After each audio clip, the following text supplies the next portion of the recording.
Dr. Eric Kelly III and a host of phenomenal speakers from all around the globe for this 7-day virtual event that you don't want to miss. The mission of the Black Business Expo is to raise scholarship money from kids all the way from high school, all the way from college. The Black Business Olympics is one of the largest Black business showcases in the world. It is an opportunity for businesses and companies to showcase their businesses globally. We are going to be giving away laptops up to $5,000 away to students. Again, I'm Olivia Appleberry, the founder of 2 Cents Finance and one of the speakers for the expo. I am so excited to see you there. For more info, go to www.blackbusinessexpousa.com or call 919-308-9090 and hope to see you there. I am Black Business. From the moment I wake until the time I sleep. Yes, I am Black Business. I am Black Business. Tell me, are you Black Business? I am Black Business. Do you support Black businesses? Listen, I support Black business because I am Black Business. Black Business Expo, one of the largest business showcases in the history of Black business in the world. The world! Sign up today at www.blackbusinessexpousa.com or call 919-308-9090. I am Black Business. I am Black Business. From the moment I wake until the time I sleep, I am Black Business. I am Black Business. Are you Black Business? I am Black Business. Do you support Black businesses? I support Black business because I am Black Business. Black Business Expo, one of the largest business showcases in the history of Black America in North Carolina. Join Dr. Eric Kelly III and a host of phenomenal speakers from all around the globe for this 7-day virtual event that you don't want to miss. The mission of the Black Business Expo is to raise scholarship money from kids all the way from high school, all the way from college. The Black Business Olympics is one of the largest Black business showcases in the world. It is an opportunity for businesses and companies to showcase their businesses globally. We are going to be giving away laptops up to $5,000 away to students. Again, I'm Olivia Appleberry, the founder of 2 Cents Finance and one of the speakers for the expo. I am so excited to see you there. For more info, go to www.blackbusinessexpousa.com or call 919-308-9090 and hope to see you there. I am Black Business. From the moment I wake until the time I sleep. Yes, I am Black Business. I am Black Business. Tell me, are you Black Business? I am Black Business. Do you support Black businesses? Listen, I support Black business because I am Black Business. Black Business Expo, one of the largest business showcases in the history of Black business in the world.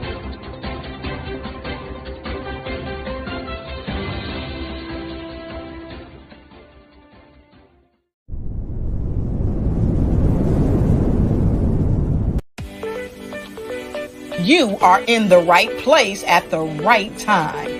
The Black Business Network opens again for its Black Business Olympics, a 24/7 broadcast on business, strategies, global branding, social media marketing, finance, advertisement, and much, much more. Featuring the top, most powerful entrepreneurs and speakers and thought leaders from all around the world as they gather together for this phenomenal event. Join the Black Business Network streaming live into the metaverse, STEM City USA, Black Multiverse, Pod TV, Roku, Hulu, iHeartRadio, Apple TV, YouTube, TikTok, Instagram, Google Podcasts, Facebook, LinkedIn, IBM TV, Spotify, and Twitch. Tune in today and be a part of this amazing movement. The Black Business Olympics welcomes you.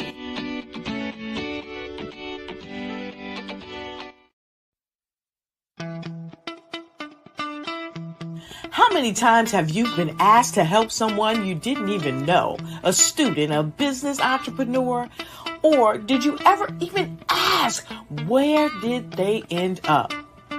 That business, that friend, that entrepreneur. Well, just maybe they ended up in a gang, bankrupt, homeless, or worse, dead. Maybe they turned to crime, drugs, and alcohol. Did you ever wonder? Did you destroy their dream, or was your life always so easy? At the Black Business Olympics, we started a movement to help students complete. Give them hope and foster success. Help them to leave their dreams of providing laptops, computers, and up to $5,000 in scholarship funds.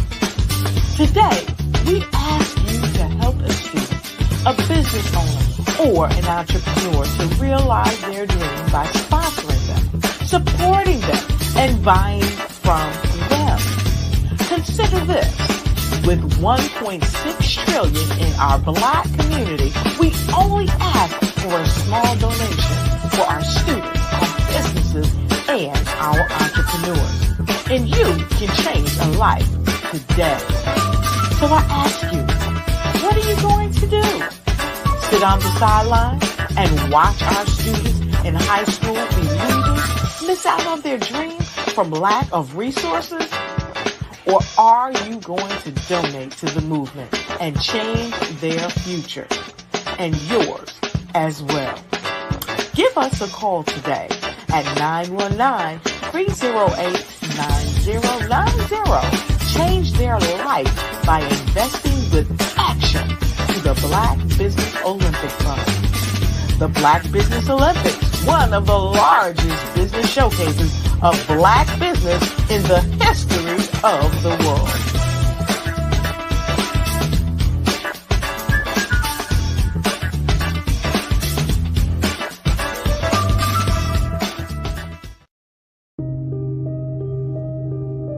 The Black Business Expo is changing my life.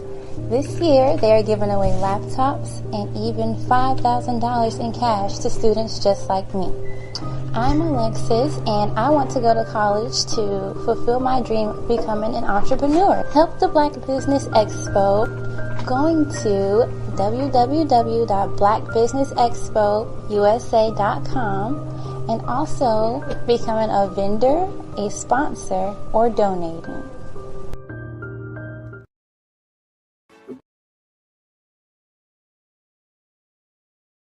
The Black Business Expo's mission is to raise funds for high school seniors going to college or K-12 entrepreneurs.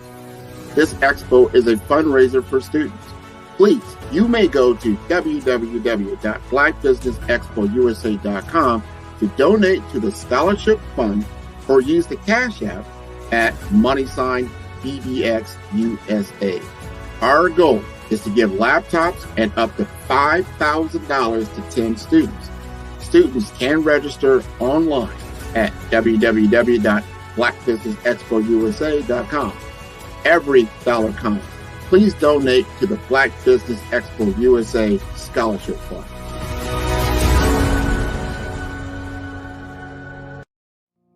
Did you know that approximately 333.34 million businesses exist today, according to a report from 2021. And you may be one of those businesses, or maybe you're not in the business market yet, but you're aspiring to be a business owner.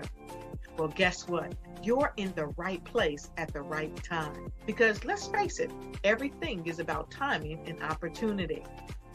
Hi, my name is Dr. Lotus Richey, and I'm the CEO and founder of the Lotus Richey Coaching and Consulting LLC, along with the Lotus Richey Ignite Show.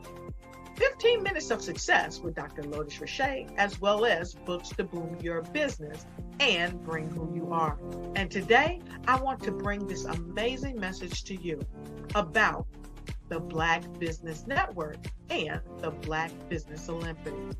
See, the Black Business Network and the Black Business Olympics is designed to help people just like you, that's right, that look like me, to take their business to the next level.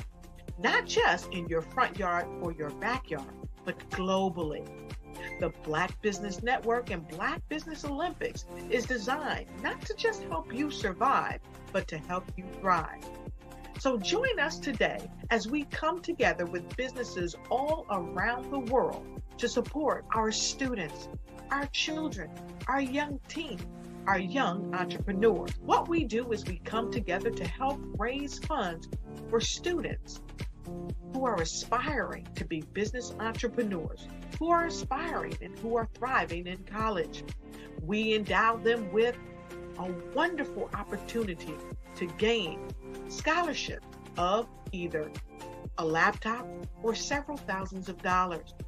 And we invite you to help be a contributor to this amazing opportunity to help someone that looks just like you. So join us today at our website and let us connect with you and help you ignite and take flight in every area of your life on the Black Business Network and the Black Business Olympics. I'll see you on the other side.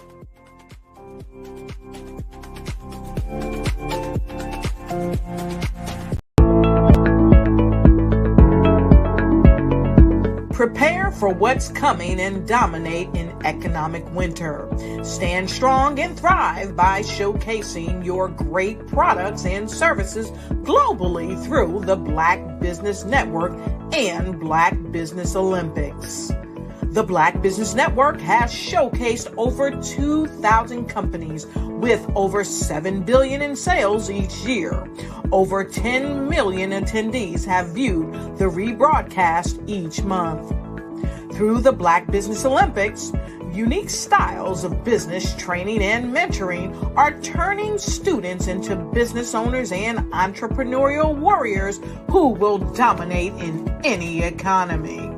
Gain the ultimate advantage of the Black Business Olympics, 7 days of unbelievable topics and speakers speaking around the globe. Donate your time and experience to provide expertise and scholarships to students worldwide and change the world. Now, more than ever, new insights, tools, strategies, and capabilities are needed. This is your chance for a major presentation to the world. Fill out the form and join the more than 2,000 speakers who have presented to over 200 countries.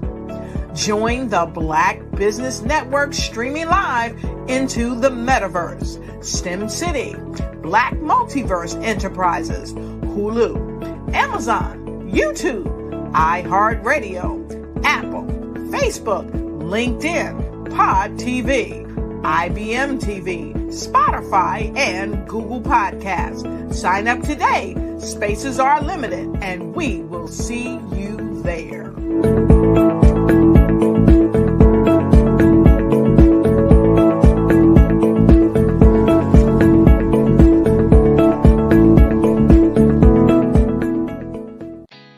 Did you know women represent just 3% of Fortune 500 CEOs and less than 15% of corporate executives at top companies worldwide? Have you wondered what the secrets are to getting into the top ranks, whether in the private or public sector? Do you want to figure out how to stop being held back in your career or passed over for promotion? Then you're in the right place. Hi, I'm Dr. Madeline Ann Lewis, President and CEO of the Executive Women's Success Institute. I have decades of experience in the military, the federal government, and corporate America, and my mission is to help women succeed and tap into their full potential. I want to reach 1 million plus women around the world to become the leaders they are meant to be. So if you want to move into a management or executive level position, or maybe you are a female veteran transitioning out of the military into business entrepreneurship, then reach out to the Executive Women's Success Institute at 301-693-3284. Let us get you on the fast track to success.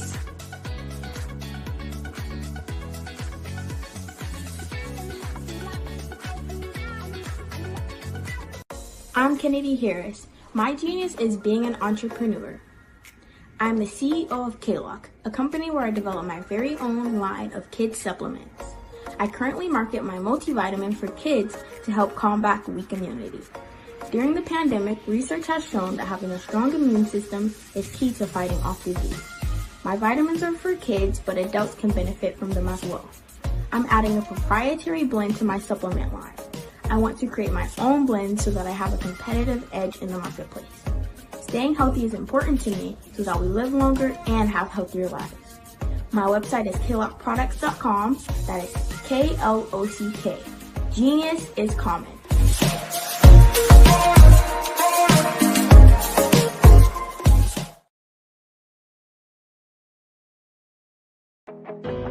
I am Black Business. From the moment I wake until the time I sleep, I am Black Business. I am Black Business. Are you Black Business? I am Black Business. Do you support Black businesses? I support Black Business because I am Black Business. Black Business Expo, one of the largest business showcases in the history of Black business in the world. Sign up today at www.blackbusinessexpousa.com or call 919-308-9090. I am Black Business.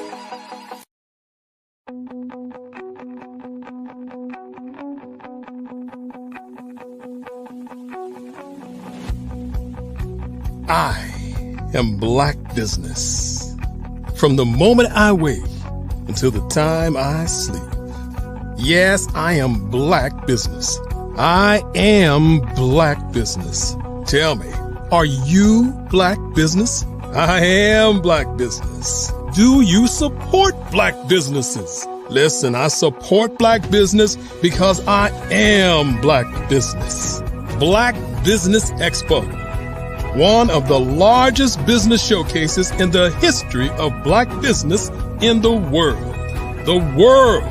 Sign up today at www.blackbusinessexpousa.com or call 919-308-9090. I am Black Business.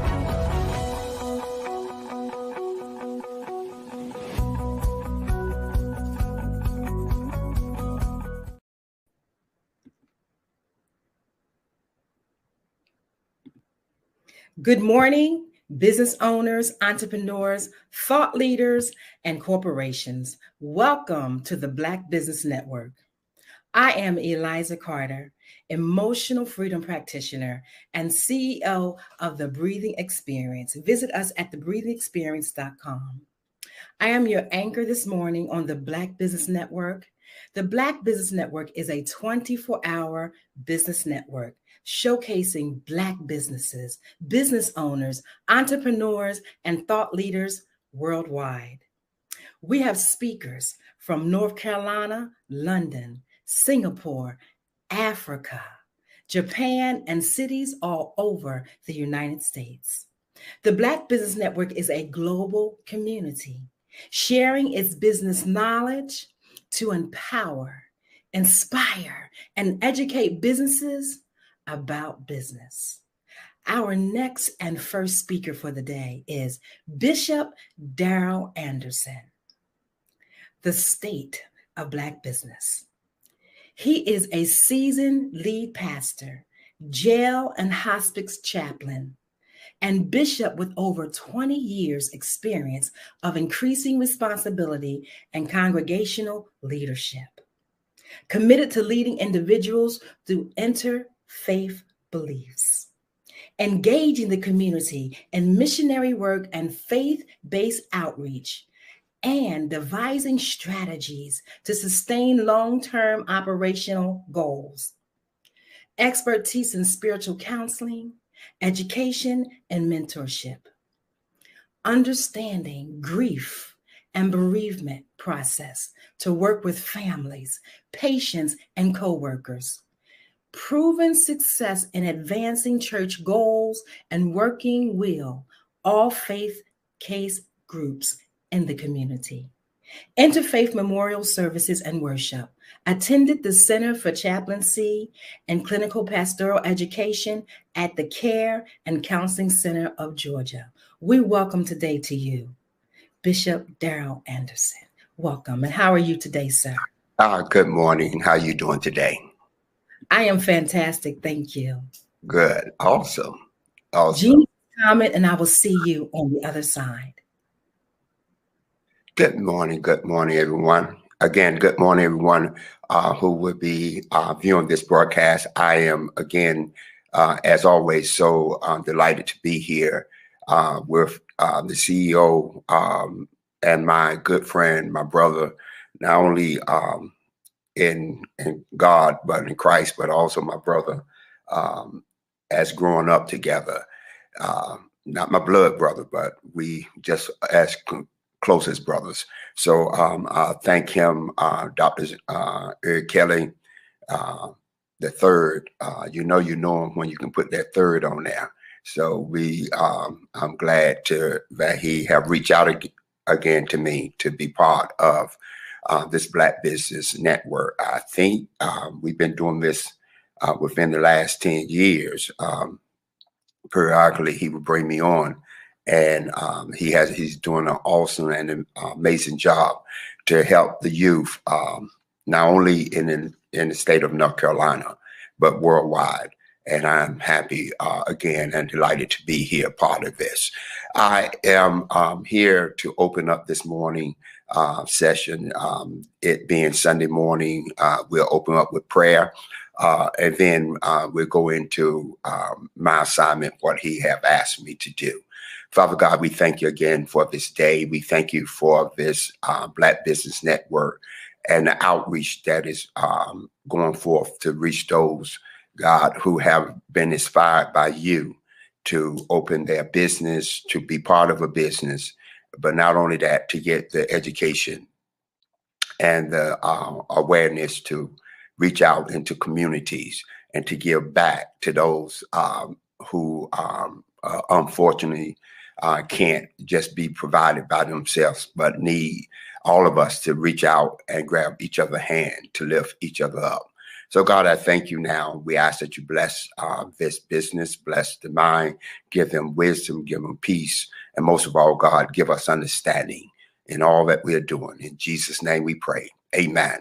Again, good morning. Happy to be here. I am Bishop Anderson, Dr. Anderson, Counselor Anderson, whatever. I wear hats of many, I won't say colors, but many hats now. And I'm happy again that God has afforded me the opportunity to do this broadcast this morning. I want to talk about coming from, you heard the host say that I do grief as well as working with hospice and the bereavement. Now, I want to do that because my assignment again is to talk about the business and the church.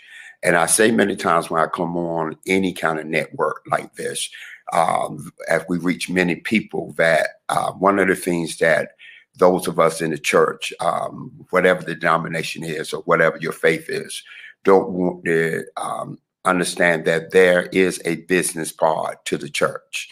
A church can't run. I know we have the glory of God. We have the spiritual aspect of it. But we still have humans who come each and every Sunday, Saturday, or Wednesday or Thursday to your facility to be enlightened in the spiritual context of that body. The Word of God says we are all made up of our body, our soul, and our spirit. And each one of them, Jesus said to the man who was at the pool for 38 long years, will thou be made whole. So understanding the wholeness of this business is very important.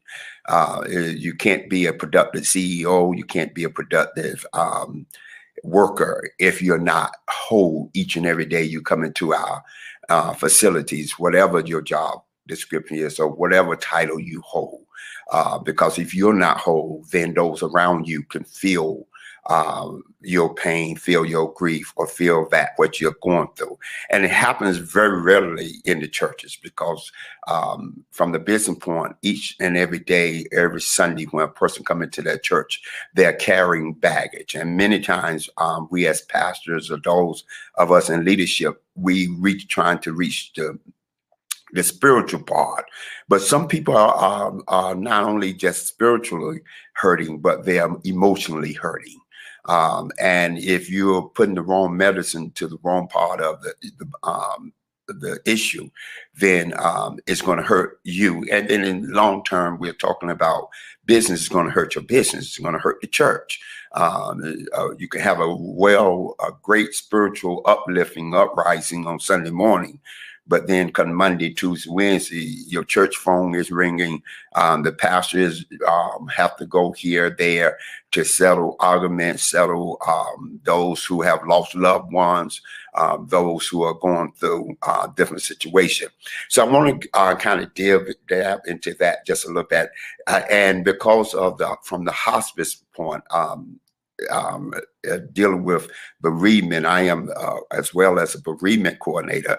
But before I became a bereavement coordinator, I was still pastoring and not understanding the grieving point and the bereavement of my congregation. I'm the first one to admit that the church did not, or even the seminary did not prepare me to handle the business aspect of funerals and weddings.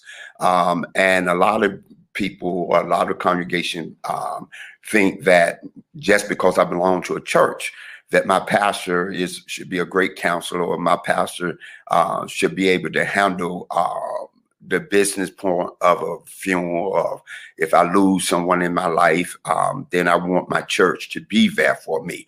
Now, I want you to kind of ride with me for just a few minutes, because we must understand that the church, from the business point, when you handle the funeral or handle a wedding, it is most of the time is away from the actual service on Sunday morning or Wednesday night Bible study, and you have to go and deal with someone passing. And the family members expect their pastor or their church leader or whatever has been deemed to do so to come in to offer comfort at that time. But while offering comfort, you're still dealing with the funeral arrangements. You're still dealing with how much that's going to cost. Is there going to be an insurance there? I mean, I remember a couple of times, especially in the Black churches, because we don't prepare ourselves for things like that or for situations like that.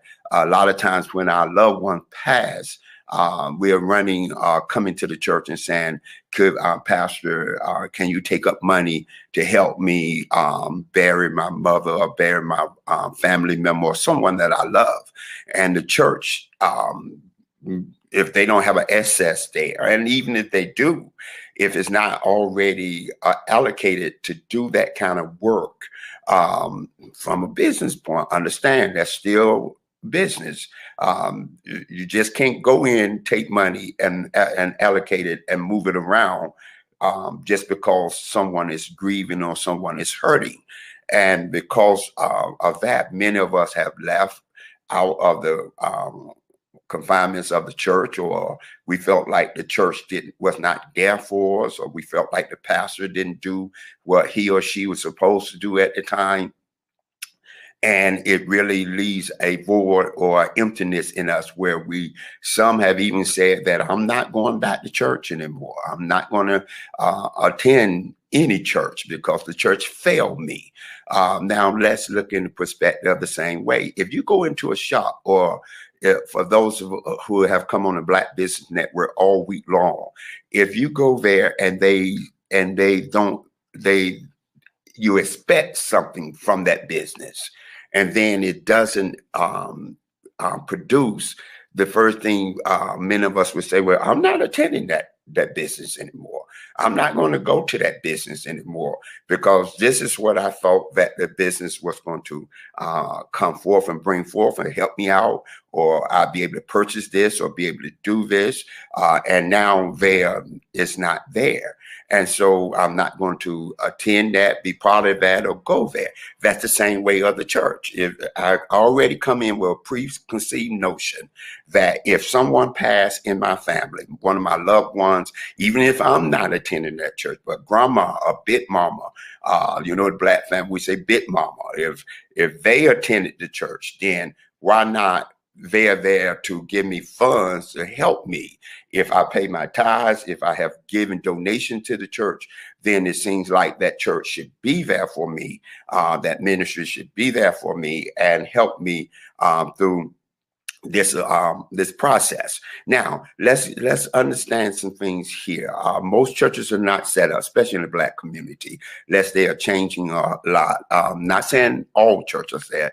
A lot of the churches, and especially those who are just getting started, a lot of pastors who are just out there getting started, they're starting their own ministry, and just because they have a title now, a bishop or archbishop or whatever the title is, just because they have that title don't mean that the church is funded enough to happen if something, if there's something drastic happen or terminal illness happen, or the pastor themselves have not been clinically trained to help in those type of situations. They're trained in the spiritual point where they're reading the Bible or they feel God is talking to them. And that's not a knock. I'm just saying they feel God have talked to them or spoke to them, but they have not been clinically trained to go into someone's home and offer the comfort or the grieving process that need to be offered at that time. And if that's the case, then it's going to leave a void, it's going to leave an emptiness, it's going to be a disconnect from the ministry to the community or to that family. So again, we're looking at the church in that perspective as the business. Now, one of the things that from the business point, we don't want to talk about it because we feel like ministry should just be spiritual. We should, depending on your denomination, your interfaith, and I deal with all interfaith now, whatever your belief system is. Now, let me say this because this is going worldwide from my perspective. I am a Christian. I believe in the Lord Jesus Christ as my Lord and Savior. I have talked to many Buddha, Muslim, Hindu, all but my belief. And I am very solid in my belief with Christ being my Lord and Savior. But being understanding the makeup and the diversity of the world now, and especially in the Black community. Now, you would be surprised just because someone is Black and you grew up with them, or they've been, them, don't mean, or their mother or father went to a church, a Baptist church, or a Methodist church, or Church of God in Christ, do not mean that they are now still part of that kind of denomination or faith. They can be, I have had to do help with those of a Buddha type film, Hindu film, all that. So, and when I looked in, I was sitting there, and when They came in, it looked like a black church. So again, just because don't assume that everybody that comes into your business, especially those of us who are Christian, they of the Christian faith, just because they have a black, they are black people. So again, you have to be very aware of that, understanding your dynamics, understanding the family dynamics, understanding the community that you are serving or you are trying to serve in whatever business you are in. So again, that's you must understand that from that point of view. Second, again, I said a lot of pastors are not. They have not been properly trained, let me put it that way, in handling that business part of the church. How do I reach someone who is grieving? Have I brought in, we bring in pastors, you bring in people to talk about finances, you bring in a person like Dr. Eric Kelly to come in and talk about how to get your business off the ground and what kind of education, and that's my buddy, so I can use him. And we bring in other people to talk about different aspects of the business, how to grow the business. But with all these businesses that we're talking about, you got to understand one thing that's coming is time, and time have a way eventually to take us out of here, whichever way that might be. And so understanding that if the church, from the business perspective, have not set up a grieving support group, a bereavement support group, if they're not doing not post grieving, but even pre-funeral arrangements, even those in their 20s, 30s, because you see now people, a lot of mothers or fathers are losing their kids at a certain age. And guess what, Pastor? Guess what, Archbishop? Guess what, Bishop? Guess what, CEO of your company? How's that affecting me, Bishop Anderson? Because if that person you have hired or partnership with have lost their family member, and especially if it's a parent lost their child, they still have to come now and try to proceed in their business. And now they're going through a grieving process. And if that grieving process is not identified, then it's going to hurt your business, whether you want it to be hurt or not. It's a lot of times people are holding in things that they're going through, and they're coming to your business every day, or they are the CEO or the pastor, because we're not immune to these type issues. Everybody are affected by these type issues in some kind of way. So if the church now, if the ministry, because that's what ministry used to do in the community, the movements in the past, most of them started in the church. So if the church is not addressing not just how to start a business, but also how to make sure that we keep this business flowing, because who's going, with all the technology out there, with all the things that's coming up now, social media, you still going to have somebody. It might be less people than you used to have, but you're still going to have someone to go and do everyday type work in these type things. And so now the church need to prepare for that.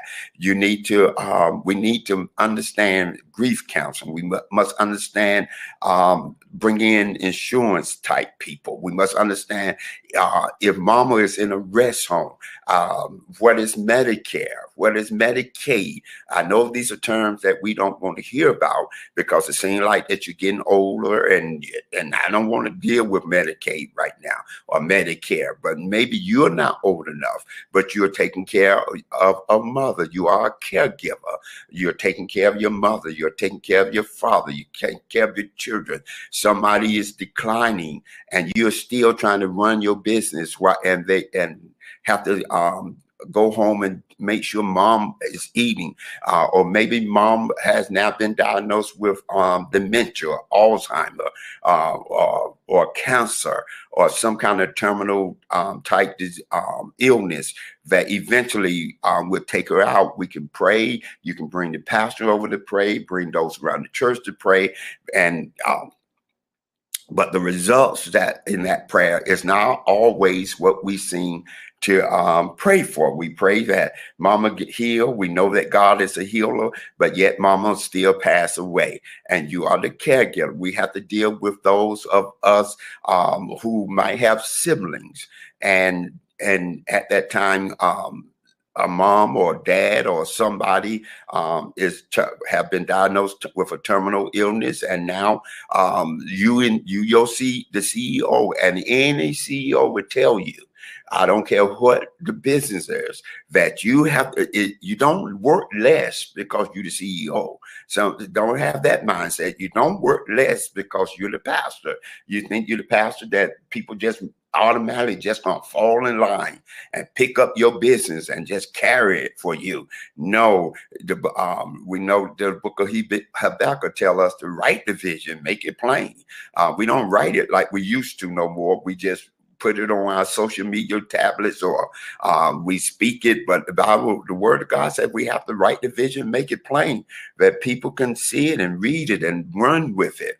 And if we don't understand that portion of it, it takes time for people to catch hold to the birthing process of what you're doing in your business and in your church. A church just don't come overnight and propel to the next level overnight. We grow spiritually.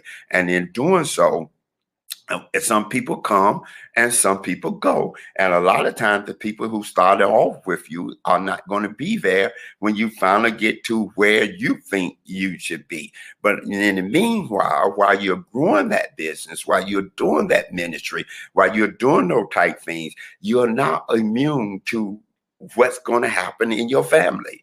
You don't know if mama going to be diagnosed with terminal illness. You don't know if death is going to hit. You don't know if death is going to hit you. We don't know. Those are things that you can't write in the script. You can't write in the planning of the business that you're taking care of. But you can plan how these things are going to manifest, how we're going to handle these things, what we are going to do when something happens. Now, I talk about grief. I didn't understand grief, especially because in the Black community, especially in the church, and those of us, and even when you go to high school or you go to college, even if you go to a HBCU, I don't know what they're doing now. It's so long since I've been, but I'm kind of dating myself. But the bottom line is they didn't have a grief counseling or grief class to help you get through situation. You didn't know what palliative care was, where you someone who's not expected to pass, but you have to help keep them there, and help maintain their sickness or that pain while they're still there. And they can stay there for 5 or 6 years while you're still trying to get your business off the ground. So now you're a caregiver as well as a CEO of a company. You have to leave the CEO part and go home, or leave the pastoring part and go home and take care of someone who can't do for themselves. And you have to watch them decline each as they're going. So these are situations that we're not prepared for. Nobody prepared us for. And if we're not careful, it's going to catch us off guard. My people perish because of the lack of knowledge, for us not knowing how to handle situation. Now, we talk about grieving. We must understand that in our business, I don't care what business you are in, I do not care. That's not my issue. I leave that to Dr. Kelly and the panel who do all of that. They are experts in those kind of area. But I can say, no matter what type of business you are starting, you're in, you're not immune. Hear me, you're not immune to the issues that might come to hit you. Now, we don't wish the issues on anybody. We don't say, I'm not a prophet saying here, this is going to happen. But what I am here saying is working in the field that God has ushered me in and doing the different type of education and research I have done, you must understand that these things are going to come.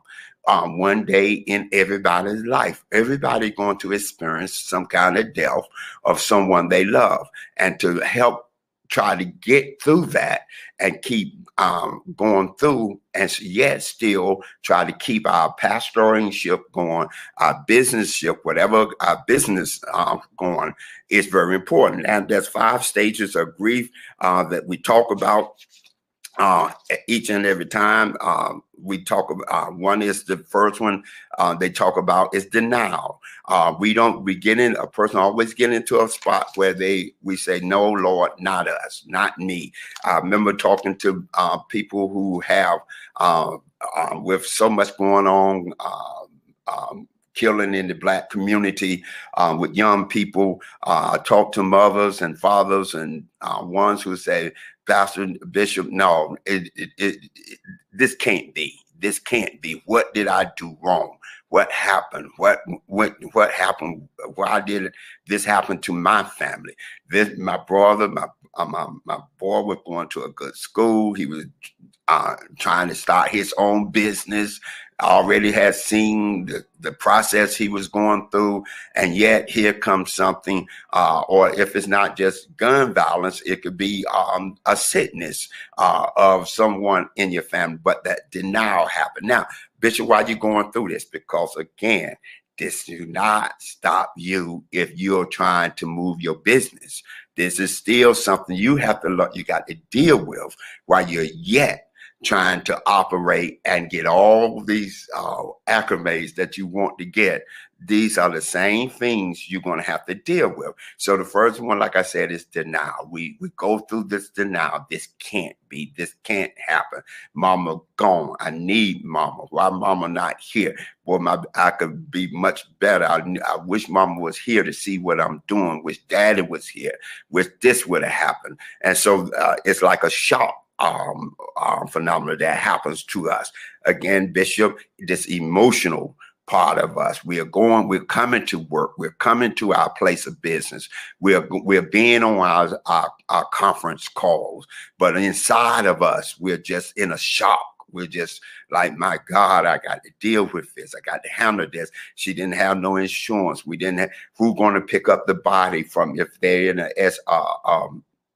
a home, who's picking up the body. I didn't make the funeral right. Nobody to come to pick up the body. And most facilities, and even in the hospitals, they don't want you to keep your loved one's remains there or body there for a length of time till you find somebody. They'll work with you a little bit. Then when you call the person to come, I don't care what funeral home, they're going to charge you to come and get mom, come and get dad, come and get whoever. So now you're trying to run your business, you're trying to do this, you're trying to do that, and now you got to handle all this, and it's bringing on more stress with you.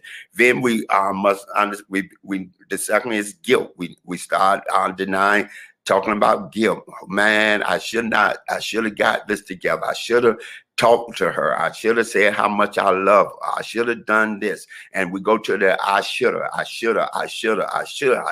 spent so much time trying to get my business off the ground. I spent so much time trying to get things going that now I'm dealing with this pain of guilt that I didn't spend enough time with family.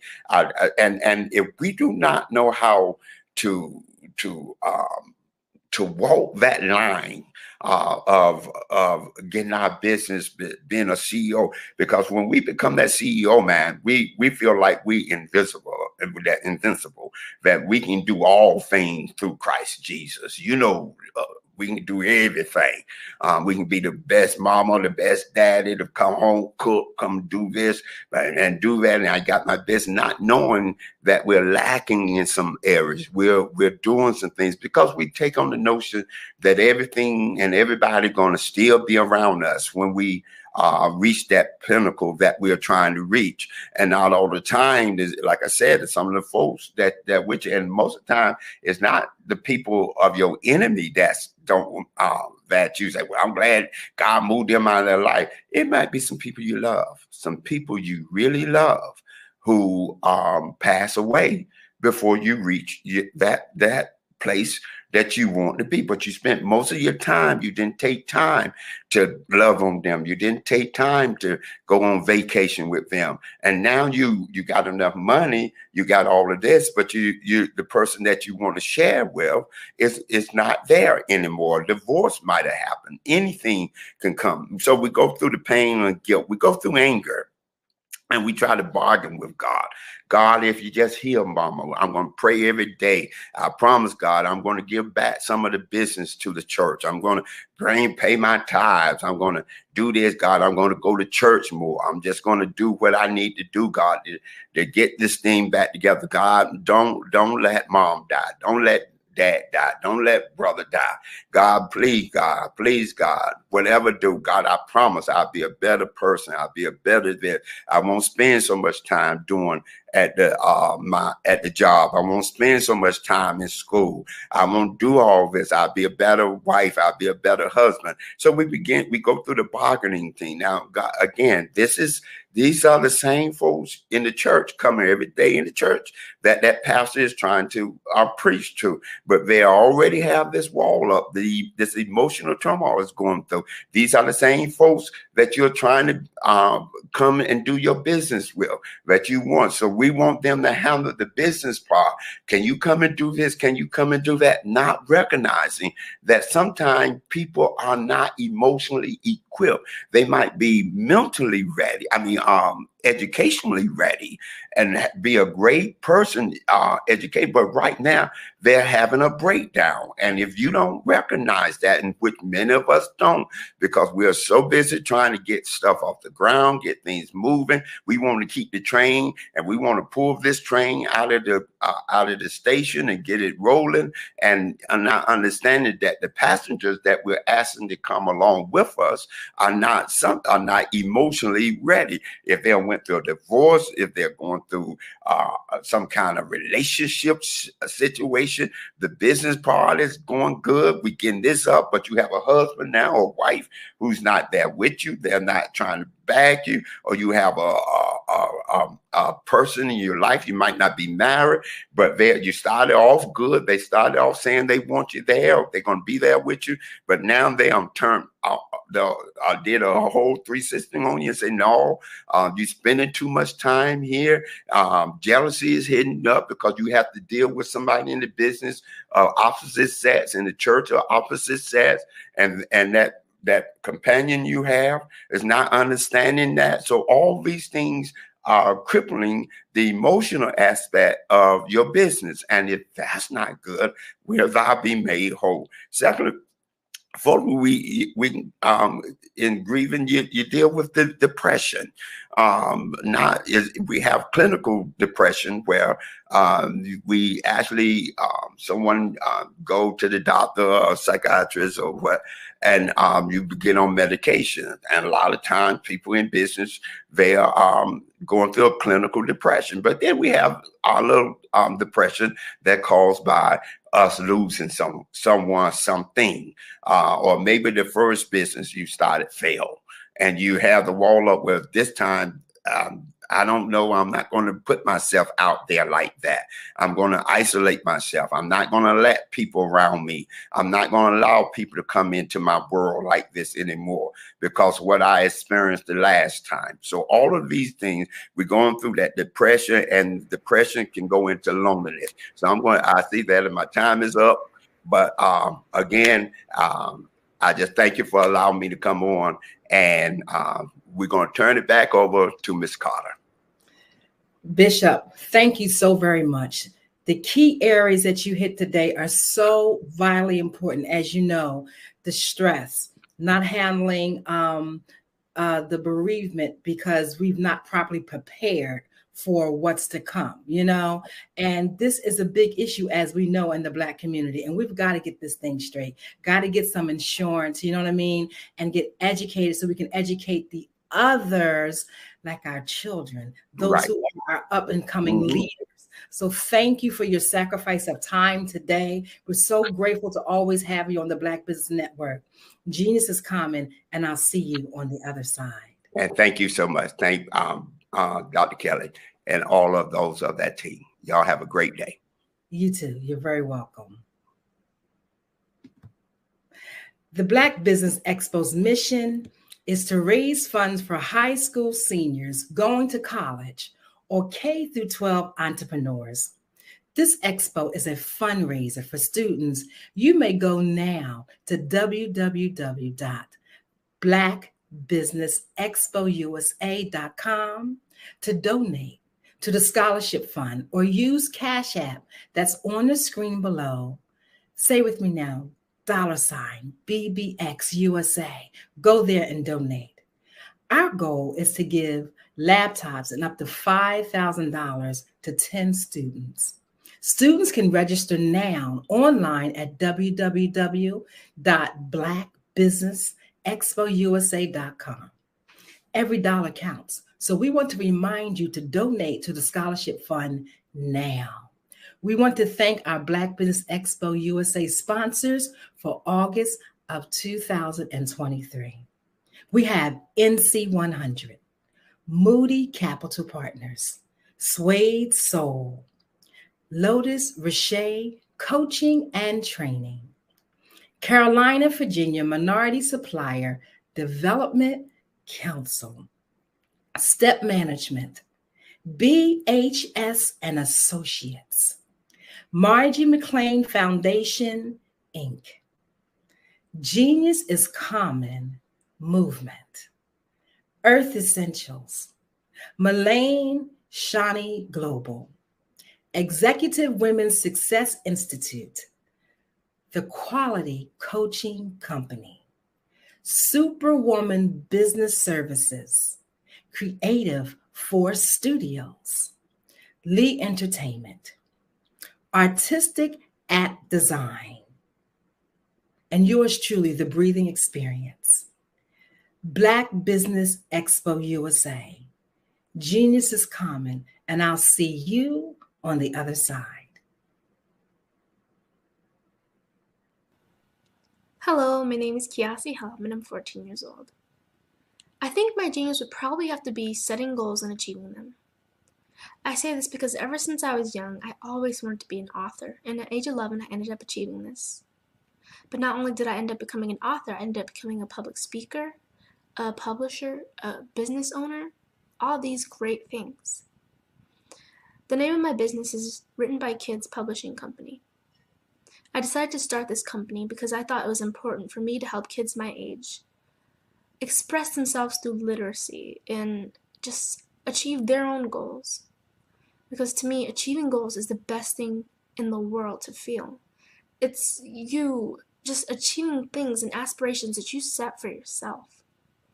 And I know that everybody is capable of this because even if you don't end up achieving the goal, you still tried your best, and that's the most important thing. And everybody is capable of this because genius is common. Thank you. Attention all entrepreneurs and companies. Are you looking for reliable and efficient virtual assistants and back office support to help you manage your business tasks? Look no further than Superwoman Business Services. Our team of virtual assistants provides a full range of administrative support services, including operations management, social media marketing, and much more. We also offer website design services to help you create a professional online presence that reflects your unique brand. In addition to administrative support and website design, we offer business development and structuring services to help you grow your business and achieve your goals. We'll work closely with you to identify areas of improvement and develop a customized plan to help you reach your full potential. At Superwoman Business Services, we understand that running a business can be overwhelming and time-consuming. That's why we're here to help you fly high and achieve success. Our virtual assistants are highly skilled, experienced, and dedicated to providing you with the support you need to thrive. Come fly with us and take your business to new heights. Let us help you become the superhero entrepreneur you are meant to be.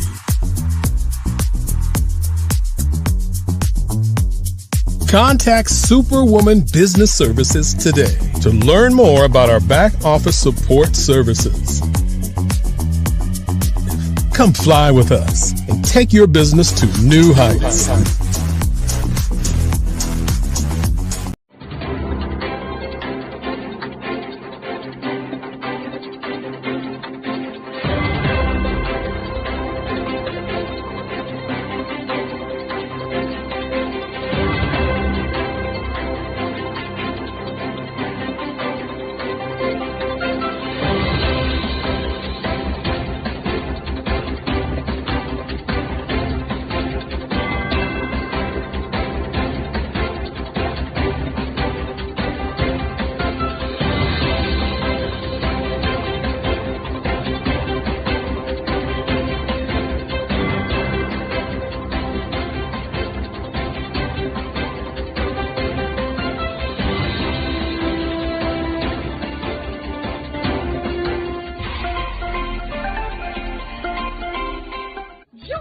Dr. Eric Kelly III and a host of phenomenal speakers from all around the globe for this 7-day virtual event that you don't want to miss. The mission of the Black Business Expo is to raise scholarship money from kids all the way from high school, all the way from college. The Black Business Olympics is one of the largest Black business showcases in the world. It is an opportunity for businesses and companies to showcase their businesses globally. We are going to be giving away laptops up to $5,000 away to students. Again, I'm Olivia Appleberry, the founder of 2 Cents Finance and one of the speakers for the expo. I am so excited to see you there. For more info, go to www.blackbusinessexpousa.com or call 919-308-9090 and hope to see you there. I am Black Business. From the moment I wake until the time I sleep. Yes, I am Black Business. I am Black Business. Tell me, are you Black Business? I am Black Business. Do you support Black businesses? Listen, I support Black business because I am Black Business. Black Business Expo, one of the largest business showcases in the history of Black business in the world. The world! Sign up today at www.blackbusinessexpousa.com or call 919-308-9090. I am Black Business. I am Black Business. From the moment I wake until the time I sleep, I am Black Business. I am Black Business. Are you Black Business? I am Black Business. Do you support Black businesses? I support Black business because I am Black business. Black Business Expo, one of the largest business showcases in the history of Black America in North Carolina. Join Dr. Eric Kelly III and a host of phenomenal speakers from all around the globe for this 7-day virtual event that you don't want to miss. The mission of the Black Business Expo is to raise scholarship money from kids all the way from high school, all the way from college. The Black Business Olympics is one of the largest Black business showcases in the world. It is an opportunity for businesses and companies to showcase their businesses globally. We are going to be giving away laptops up to $5,000 away to students.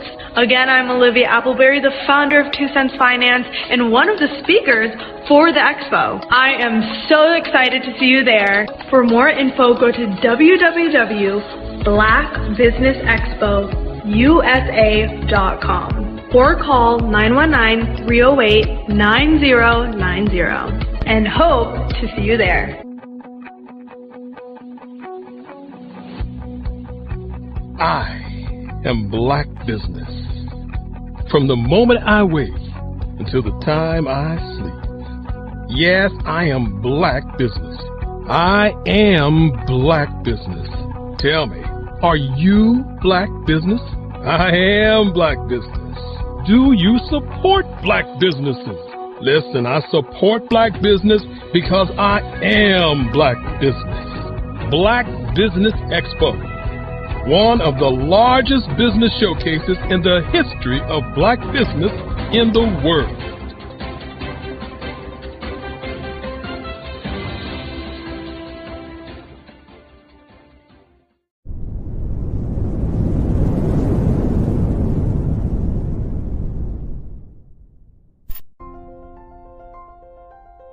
What if you could build your own city? A place where every child can find nurturing people to help them achieve their full potential. A place where every adult can access job training support. Where health education is abundant. Where social justice ruled the land. A place without limitations. Welcome. You have arrived at STEM City USA. It is what every city should be. A safe and trusted community where you find people and resources to help you become everything you are and beyond. STEM City is unlike anything you have ever experienced. It is a digital twin of the world around you, only better. STEM City is about energy and soul renewal. It is more than a digital world. You can almost feel the power of live cultural events, music, and theater. STEM City promises a better future for children with caring mentors and hands-on activities with dedicated tutors to support our youth. STEM City is your passport to a healthy lifestyle with weekly events addressing our community's many issues. STEM City is your financial well-being with helpful information on wealth management, career advancement, job training, and so much more. STEM City is the community you deserve. It is the city where your dreams can come true. STEM City USA, a place in the sky that is accessible to all who reach for the stars.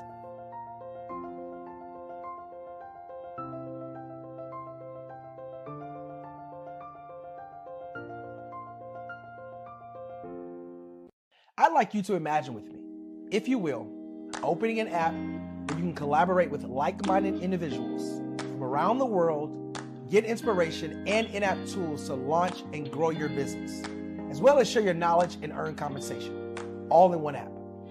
Well, the name of that app is Truso, short for Truly Social. Hi, I'm Matthew Newman, the founder and CEO of Truso. A new concept in social media, Truso is designed from the ground up to be a platform that's both social and empowering for all its users. How exactly do we do that? I'm glad you asked. First, Truso brings the world together via video. Psychologists assert that video provides a significantly more effective connection than audio only. When you enter a community on Truso, you're face to face. Second, on Truso, you don't have to have 1 million followers to monetize. Our business model allows all hosts and moderators to monetize, no matter the size of your following, by 1, producing fee-based content, and 2, inviting others to join the platform as subscribers. Even more, Truso has an in-app resource library with over 100 free resources, forms, and documents to help you build your brand and grow your business. Third, Truso is inclusive. The deaf and hard of hearing communities make up 360 million people worldwide. Unlike audio-only apps, Truso embraces this community, providing a networking platform that allows them to participate via video and closed captioning. We even have a deaf and hard of hearing foundation in the works as well. Fourth, Trousseau is both social and safe. We refer to Trousseau as a virtual extension of the beauty shop, barbershop, and brainchild of the community.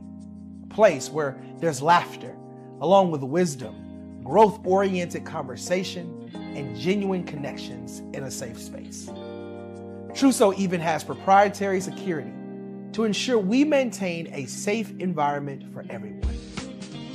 Where are we at now? Trousseau is live, y'all. We've launched in beta and we're acquiring users daily. We have an incredible development and marketing team, plus amazing celebrity influencers at the table, helping us spread the word around the globe, beginning within the African diaspora and beyond by creating a safe space for growth, connection, and collaboration. We're truly excited about Trousseau. We've created something special for which there is a global market. And we invite you to embark on this journey with us as a shareholder. The future for Trousseau is truly bright. Join us and let's go there together. Follow the Brand TV broadcast host, Grant McGaw, as he visits with top executives and entrepreneurs to find out their secrets of success with their personal brand. Follow the Brand TV broadcast host as he focuses on brand development to build better relationships, bring value to your business, relationships, and career. You will enjoy listening to each episode that is tailored to speak to you directly. If you're looking for this type of clarity in terms of building your brand, you have tuned into the right station. Each episode will help you to shape a conversation in the 5-star BDM network of 20,000 professionals and become a springboard for your corporate engagement and business opportunities. Each guest will frame their story in the areas of personal branding, business development, career development, financial empowerment, and technology innovation. Grant McGaw explains why he is the CEO and owner of his own professional career. Grant is an accomplished business leader and entrepreneur who wants to give back to individuals to grow their personal brand strategy. Tune in as he weaves his story about new possibilities, while to you exceed expectations. If you love storytelling, this show will make for fun.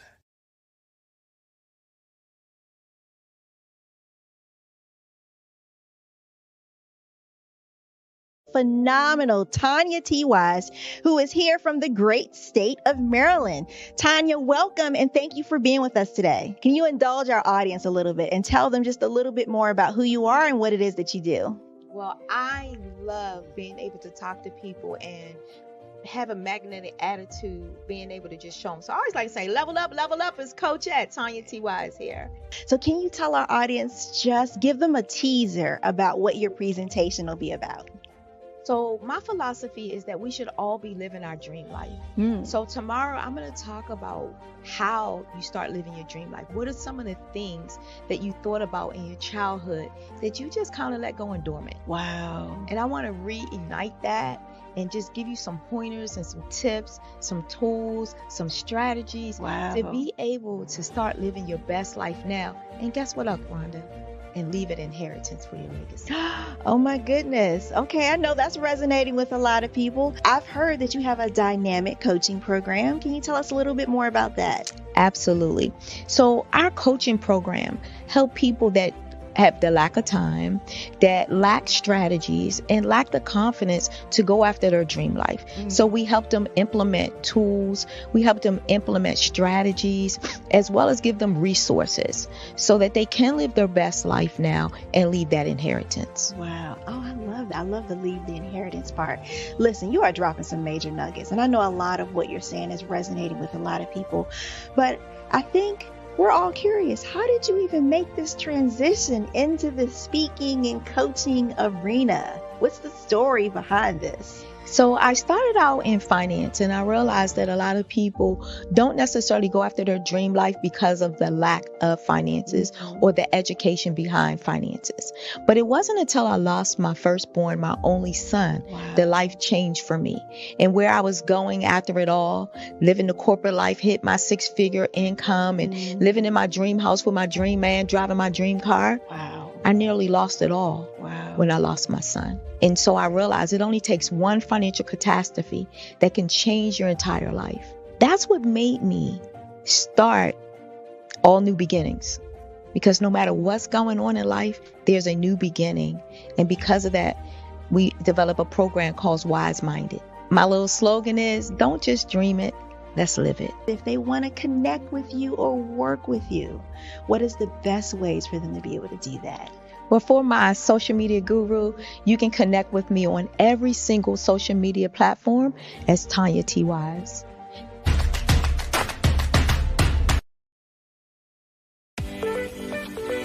You are in the right place at the right time.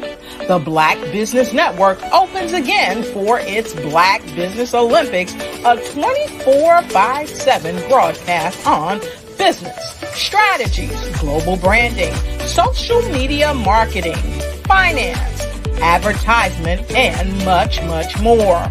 Featuring the top, most powerful entrepreneurs and speakers and thought leaders from all around the world as they gather together for this phenomenal event.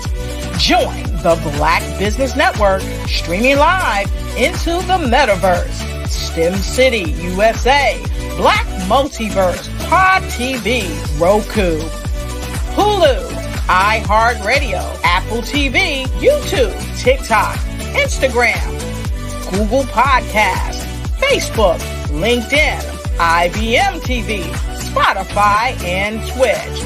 Tune in today and be a part of this amazing movement. The Black Business Olympics welcomes you.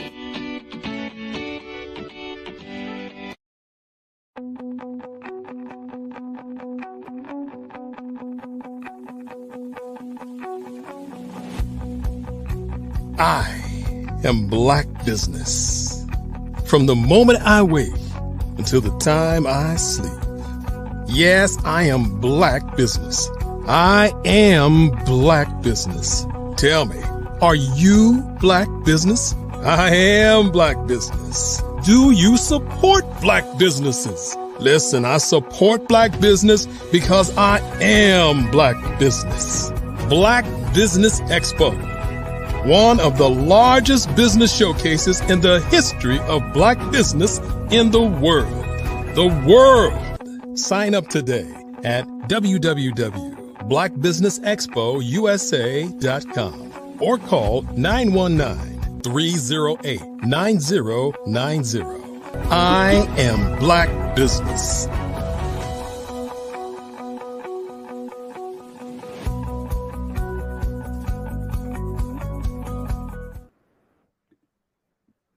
Great morning, business owners, entrepreneurs, thought leaders, and corporations. Welcome to the Black Business Network. I am Eliza Carter, emotional freedom practitioner and the CEO of The Breathing Experience. Visit us at thebreathingexperience.com. I am your anchor for this morning on the Black Business Network.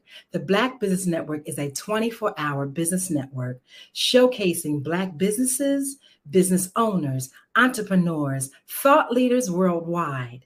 We have speakers from North Carolina, London, Singapore, Africa, Japan, and cities all over the United States. The Black Business Network is a global community, sharing its business knowledge to empower, inspire, and educate businesses about business. Our next dynamic speaker is Virgil G. Thornton, Sr. He is a native of Virginia. He has been happily married for 33 years to the amazing Dr. Michelle Boone Thornton, a college professor. Virgil is a proud father of twin daughters and one son.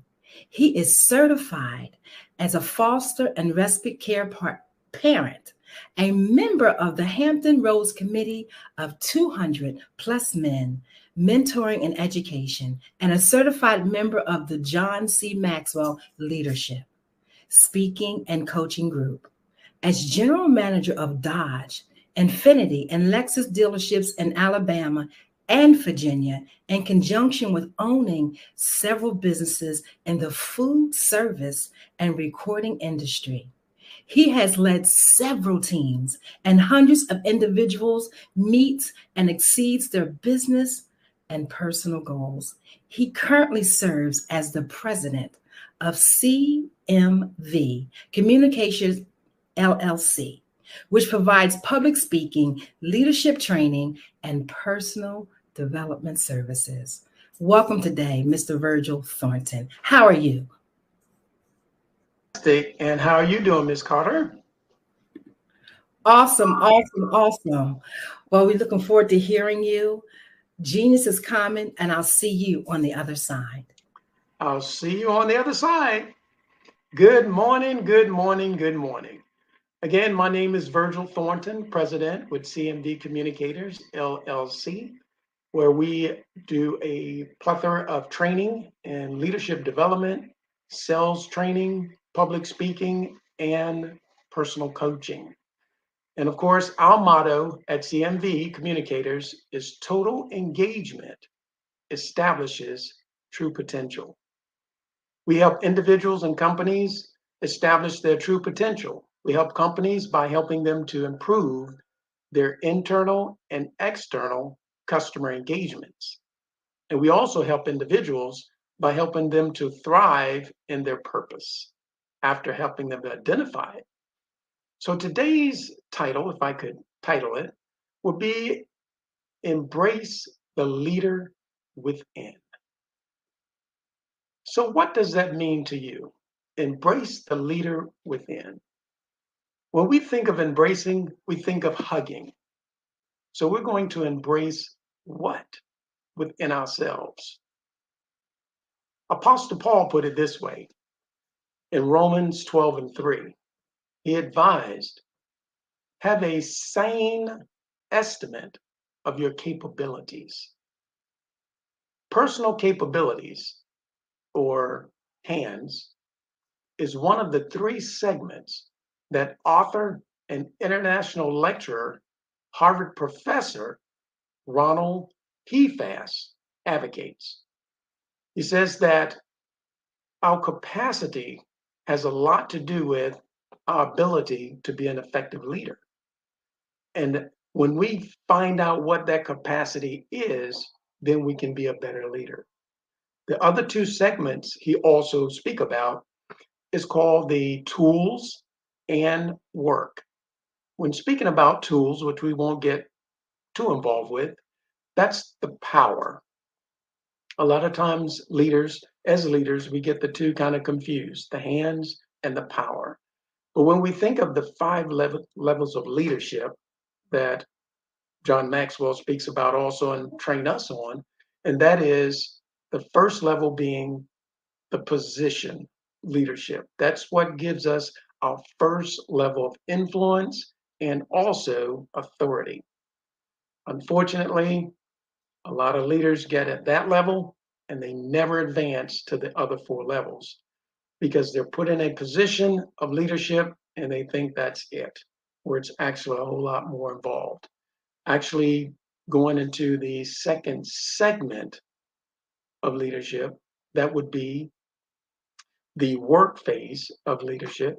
So when we're speaking of what Ronald has to say, Professor Hefas, that is, of the three segments, one being hands, the other being tool, and the third being work. When we think of those three segments and we mirror those with the five levels of leadership, we get to that first level of leadership, which is influence. We want to get to those other levels of leadership, which means we need to then focus on the work, which is the third segment. When we focus on the work, Then we get into our capabilities. What are we capable of doing? And the way that we find out about that leader that's within and embracing that leader within us is that which drives us. That leader within us is our strengths.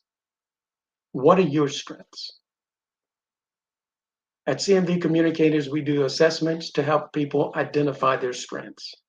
When we can identify our strengths, we can work in that direction and then also manage our weakness. And as we continue to build on those strengths and manage those weaknesses, we can tend to grow. For example, let's take Michael Jordan. Michael Jordan, one of the greatest basketball players of all time. And of course, a lot of people will argue that fact. But of course, he has a lot of records to prove that. But when we look at him in regards to his ability and his capabilities, then we get to see what he produces on the basketball court. He's developed his strengths, his dribbling, his shooting, inside, outside, and of course, his awesome attitude toward wanting to get the ball. He wants to be put in the pressure situation. And by being put in that position so many times, he's developed part of his skill set, the ability to handle it. So again, I ask, what are your strengths? Because when we work within that framework of embracing what leads us, and that is what leads us, once we find out what those are, and sometimes we're actually using them and engaging them, and we have no idea as far as how to articulate what they are. But that's what drives us. And when we parallel that to our business, the leader within being our strengths, when we look within our business, what is the leader within? The leader within that drives our business is our why. One of my mentors says, if you have a strong enough why, it doesn't matter about how. You'll figure out how once you know why, if the why is strong enough. So in our business, once we find out our why, which is our embracing that internal leader, that moves us toward our mission statement. Our mission statement is the foundation of our business. It is the value proposition. And when we embrace the leader within ourselves, it's our value proposition. What are we bringing to the table?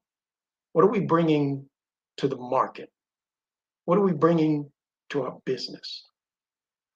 Our mission statement is so important to our business, again, because it is the foundation. If we build a house, it all starts with the foundation. The larger the building, the more concentration on the foundation, because it's so much weight and so many things that will be built upon the foundation. Unfortunately, I found that a lot of companies kind of forget about their mission statement. I would say I have taken my own personal kind of study on it, and I ask employees of different places I engage, what is the mission statement here at Walmart? What is the mission statement here at Target? What is the mission statement here at your company, whatever restaurant? More than likely, it's a 99.9% chance there is a mission statement for that company. I've asked some of my teammates, what is the mission statement of our company? And that was so important to make sure that everyone in the company understood the mission statement. Not just know what it is, but understand what it is. Because that's extremely important. It's so important because that's part of the leader within the company. It is what's going to ignite, excite, and drive the team. Also, it builds that internal and external engagement. When a person is part of something and know why, When you go to a basketball game and you play basketball, you know why you're there, to win the game, not just to play basketball and no one keeps score. There's a different drive that happens. There's a different engagement in the game that happens. And the same thing happens in business. When our internal team understands our why we're in business, and couple that with our foundation, the mission of our business, then we've embraced the leader within our business. Now we can move forward. I ask you, what is your mission statement? Is everything happening in your company built upon that statement? And it doesn't have to be very long. I challenge you to look at Microsoft and see how short their mission statement is. And speaking of Microsoft, when I think of Steve Jobs and his career path and the why that drove him and him embracing his leader within, he started with Microsoft, the company that he started out of his garage. He built it to a multi-billion-dollar company. Unfortunately, he got fired from his own company, which is very interesting. But he didn't let that stop him. He wanted to leave Silicon Valley, but he said no. There was a leader within that needed to get something out. So he started a second company, Pixar. And of course, they became the greatest known as far as animation with movies. As life would have it, Microsoft buys Pixar, so he goes right back to the company he left. And of course, as we all know, Microsoft is in just about every home that you could think about, and businesses too are affected by it because he embraced the leader within himself and said, no, there's a drive in me that I need to serve the public. And that's what he wanted to do. He wanted to give service. When I also look at some of the things that Professor Hefas teaches, and I've actually taken some of his courses because I'm always learning as much as I can about leadership. And it's changing because the dynamics of leadership changes a little based on the mindset of those that are on our teams. Millennials have different thought processes than your Gen X or your Gen Y, and even your baby boomers. So how do we navigate through that? And of course, through CMV communicators, we have members of our family who are involved with the company. And of course, we can address those things because we have members in some of those generational gaps. But back to lecturer author Hefas. He states something very, very interesting. He says we need to anchor leadership into the work of the leadership itself. Interesting statement. So in business, when we look at anchoring our leadership into the work of the leadership itself, we understand his three segments: the hands, capabilities, the tools, the influence, and the work. What are we trying to accomplish? What is the challenge? Whether it be positive or negative, seemingly, because everything is positive. It's all how you look at it. So when we look at engaging leadership into the work itself, we must internalize. We must embrace something within the work. So we take the leadership and we put it within the work itself. Example, I've had the pleasure of leading some teams in the automotive industry, in the food service industry, also in the entertainment industry, and some of those leadership styles and disciplines actually overlap. I'm not necessarily sure that some of those things will overlap out on the battlefield. So the leadership is within the work. Bracing the leader within. I ask again, what does that statement mean to you now?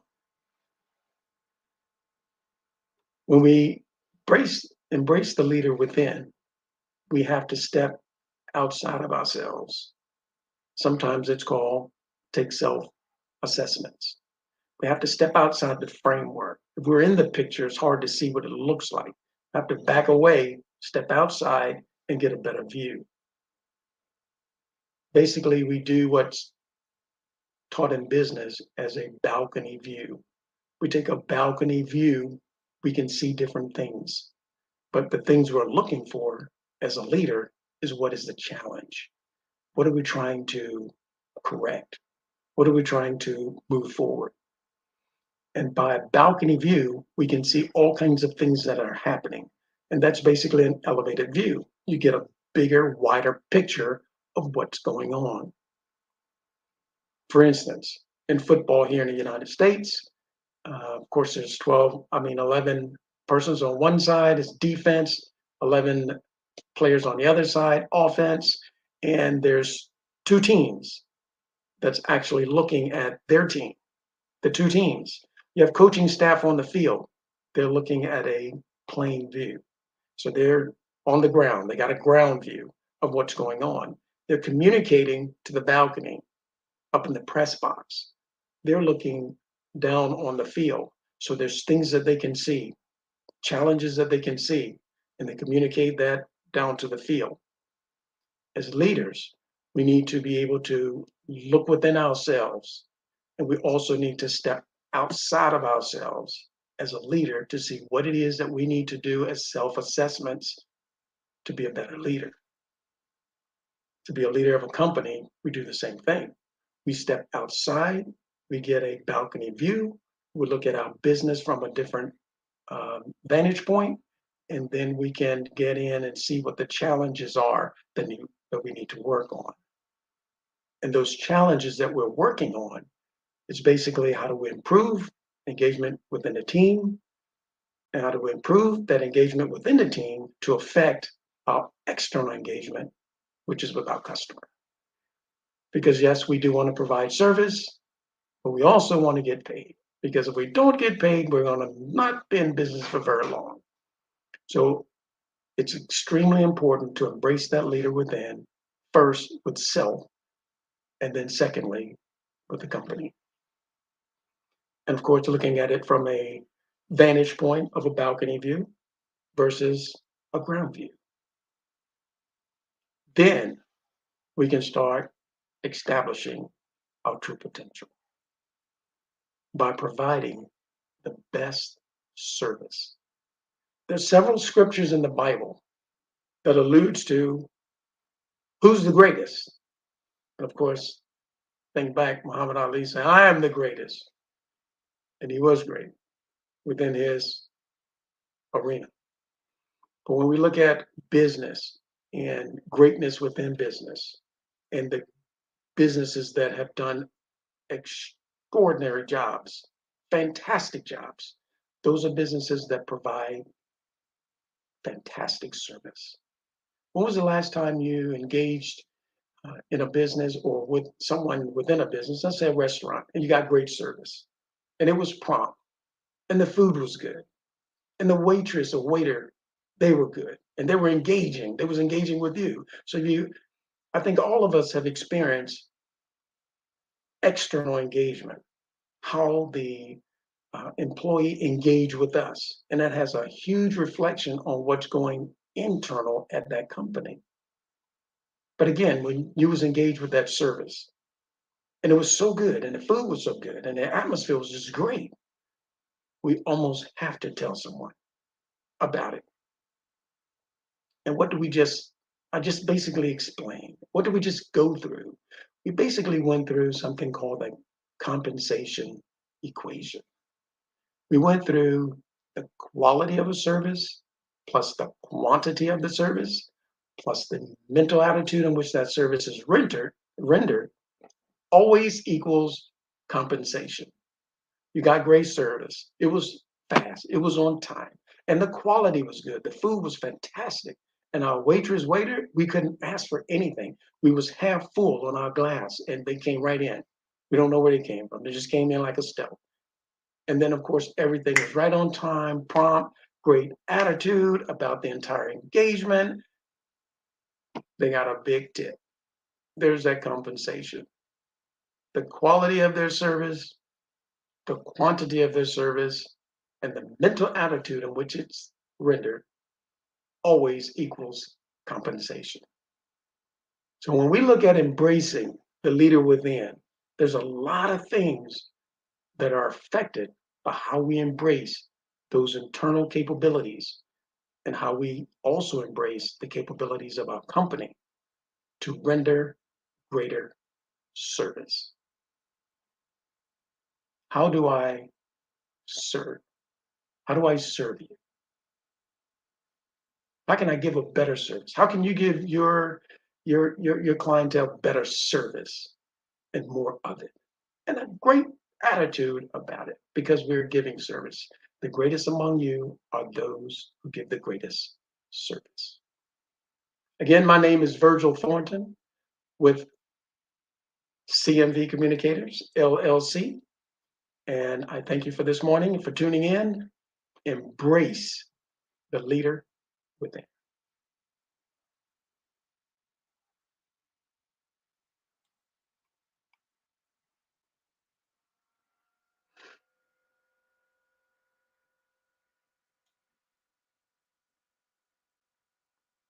Okay, looks like we're waiting on Ms. Carter. But I have more time. So with that time, I would also like to get a little bit deeper into, if possible, until Ms. Carter comes in. Back to the mission statement. Mission statement extremely important. Back on the foundation of the business. The mission statement is important. If not, well, let's take your own assessment with your own company if you have employees or team members. Start your study and ask, what is a mission statement? And explain it. I think about the interviews I've gone in when I was, different jobs. No one ever mentioned the mission statement. A lot of places it's very difficult to even find the mission statement, but it's extremely important to the company because everything is built upon it. And we want that. We want to ignite our team. We want to engage our team. We want to excite our team because we understand when we engage, we excite, we ignite our team, the mental attitude goes up as far as those team members engaged in their work. And if they're engaged in their work, they're going to be engaged with their external customer. And it goes right back to the formula. Mental attitude is one of the segments of the formula, one of the elements of the formula. The quality of the service, that's another element of that formula. We're all trying to lean toward increased compensation. And it goes all the way back down to the mission statement. The mission statement driving engagement, driving the ignitement level, and then driving the excitement level. And if they're excited, we're excited, things grow.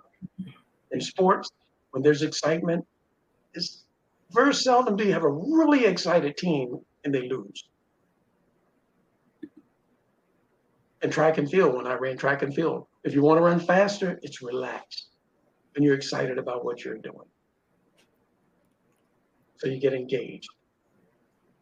You ignite, you excite, and you grow your company. And it all starts with the foundation, the mission statement. And it starts with why? Why did you go to work? Was it just for a check? Why your team come to work? Is it just for a check? It needs to be more. And we as leaders, we help our team members gain more. Yes. Yes. I'm sorry, Ms. Carter.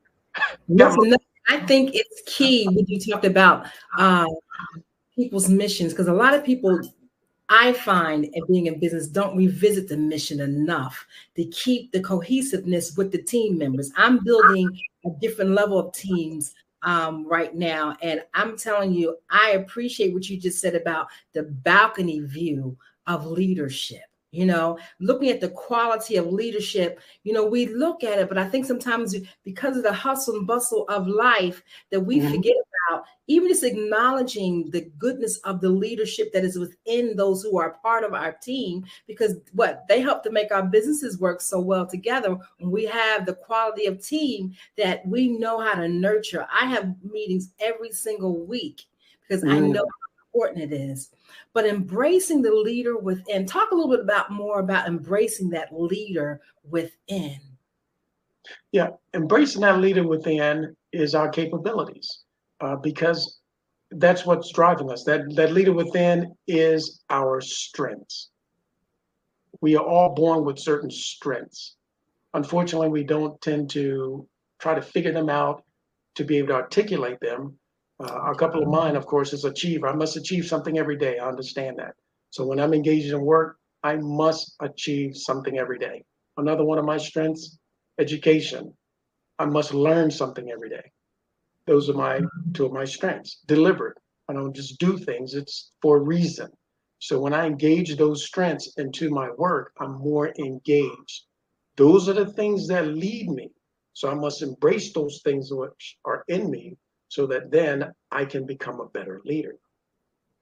Because now I will try to find those things out in other people. What are their strengths? And then we build upon those strengths because that is their leader within them to embrace. That's awesome. And you have a leadership training? We do. We do leadership training, yes. And with our leadership training, it's really hands-on, a lot of hands-on. Okay. One, because we understand that you first must know the way to show the way after you've gone the way.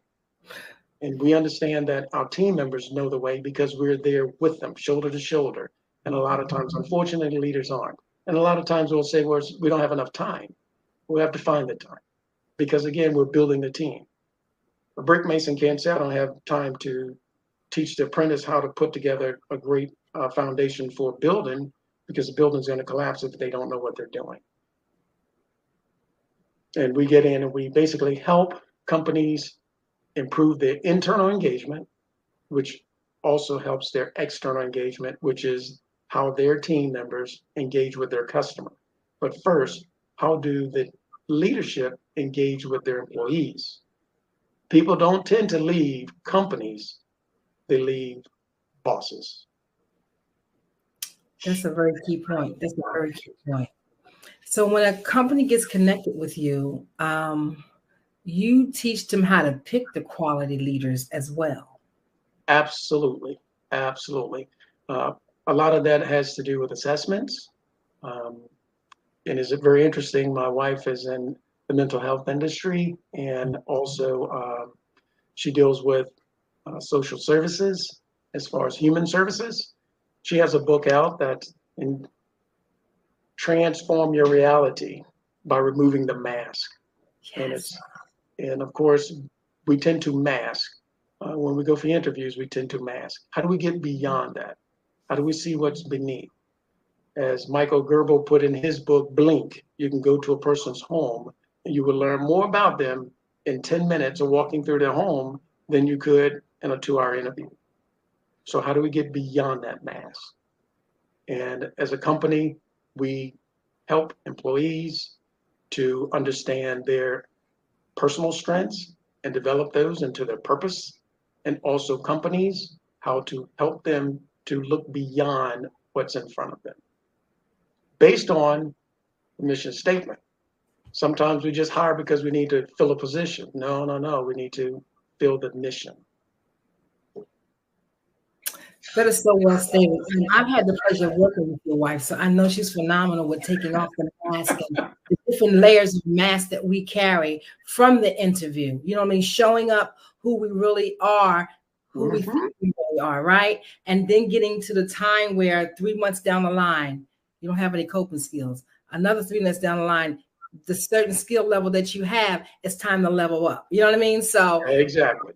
Training that is needed in leadership is so key, as you know, Mr. Virgil, because a lot of people are not able to step outside and look at themselves from their leadership, leadership skills, and don't always realize that the leadership skill set that you had 2 years ago is not going to make the cut right now. The leadership skills you had prior to the pandemic is not going to work right now during post-pandemic, going into something new, So how do we get in contact with you?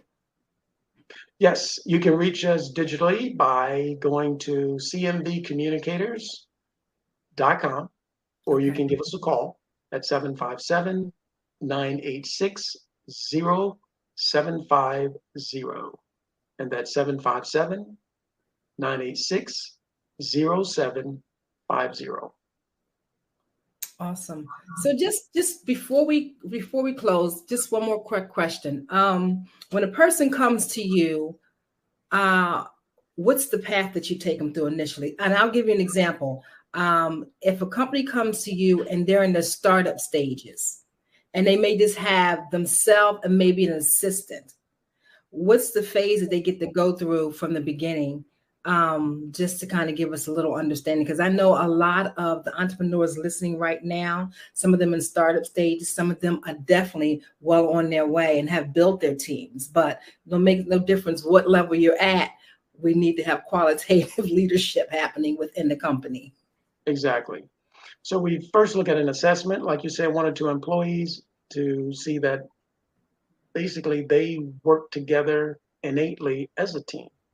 Also, as far as the projections of goals, where you are now and what your projected goals are.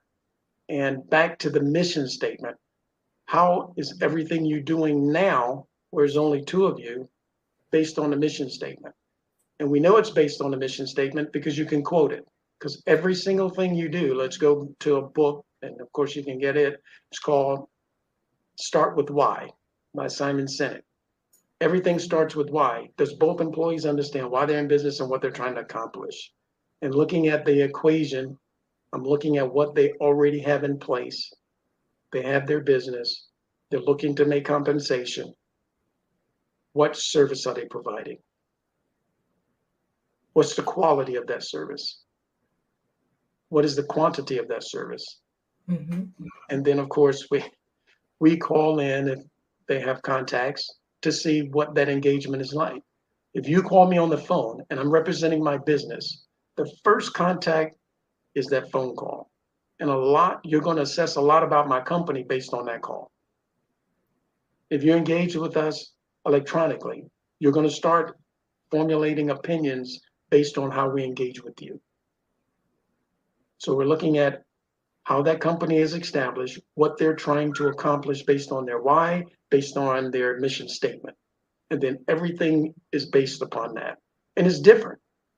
It depends on the company. Some companies are delivering products. Some companies are engaging with people. So it's a little bit different based on what they're supplying.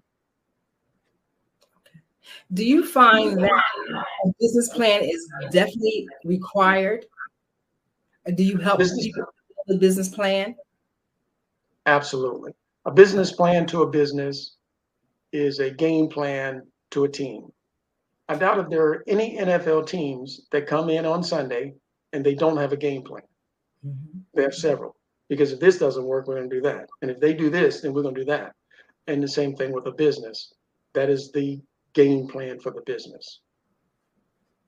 Awesome. I just rewrote my business plan, I think, for the 6th time because, it grows. You know what I mean? You visit it and you see that you've checked off some boxes and you've accomplished some things, but it's progressive, and I don't think a lot of people fully understand what you just explained so very well. You have to have a game plan. A business plan is a game plan. If you don't have a game plan, how do you have qualitative leadership? It's back to the same thing. Yeah. Exactly. How do you get from point A to point B if you're traveling on vacation and you don't have a plan? I mean, that's GPS. That's basically your GPS for your business. Where you are versus where you're trying to get to is your business plan. Absolutely. Thank you for answering the questions today, Mr. Virgil. Can you give us again how to make contact with you? Because I know your services are highly needed And a lot of times we don't understand how important it is to improve engagement, not just to show up as the boss and the CEO, but the one who is reachable, the one who is touchable, the one who wants to engage with you and help build leadership all around the business in order to make it thrive and really have the longevity of success that we all truly desire. Exactly. To engage with us, you can reach us at cmvcommunicators.com. You can also call us directly and speak to us, and that is 757-986-0750. And that is so important what you spoke about, absolutely important, because with a two-person business, that is the foundation of that business, and everything goes in whatever direction based on those two.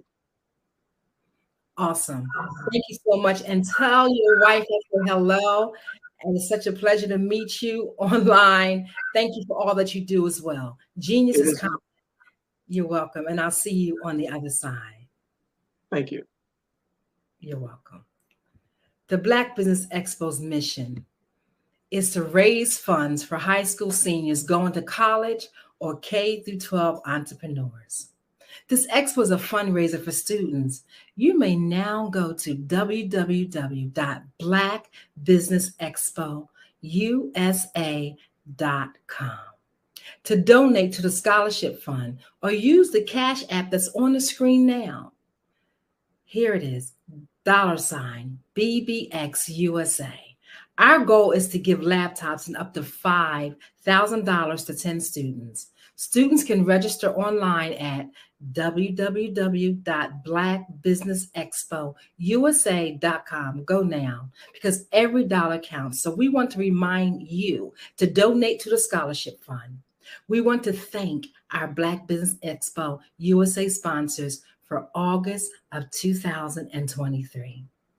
NC 100, Moody Capital Partners, Suede Soul, Lotus Richer Coaching and Training, Carolina, Virginia, Minority Supplier Development Council, Step Management, BHS and Associates, Margie McLean Foundation, Inc., The Genius is Common Movement, Earth Essentials, Malaine Shawnee Global, Executive Women's Success Institute, The Quality Coaching Company, Superwoman Business Services, Creative Force Studios, Lee Entertainment, Artistic App Design, The Breathing Experience LLC, and Black Business USA. Genius is common, and I'll see you on the other side. Did you know that approximately 333.34 million businesses exist today, according to a report from 2021? And you may be one of those businesses, or maybe you're not in the business market yet, but you're aspiring to be a business owner. Well, guess what? You're in the right place at the right time. Because let's face it, everything is about timing and opportunity. Hi, my name is Dr. Lotus Richer, and I'm the CEO and founder of the Lotus Richer Coaching and Consulting LLC, along with the Lotus Richer Ignite Show. 15 minutes of success with Dr. Lotus Richer, as well as books to boom your business and bring who you are. And today, I want to bring this amazing message to you about the Black Business Network and the Black Business Olympics. See, the Black Business Network and the Black Business Olympics is designed to help people just like you, that's right, that look like me, to take their business to the next level. Not just in your front yard or your backyard, but globally. The Black Business Network and Black Business Olympics is designed not to just help you survive, but to help you thrive. So join us today as we come together with businesses all around the world to support our students, our children, our young teens, are young entrepreneurs. What we do is we come together to help raise funds for students who are aspiring to be business entrepreneurs, who are aspiring and who are thriving in college. We endow them with a wonderful opportunity to gain scholarship of either a laptop or several thousands of dollars. And we invite you to help be a contributor to this amazing opportunity to help someone that looks just like you. So join us today at our website and let us connect with you and help you ignite and take flight in every area of your life on the Black Business Network and the Black Business Olympics. I'll see you on the other side.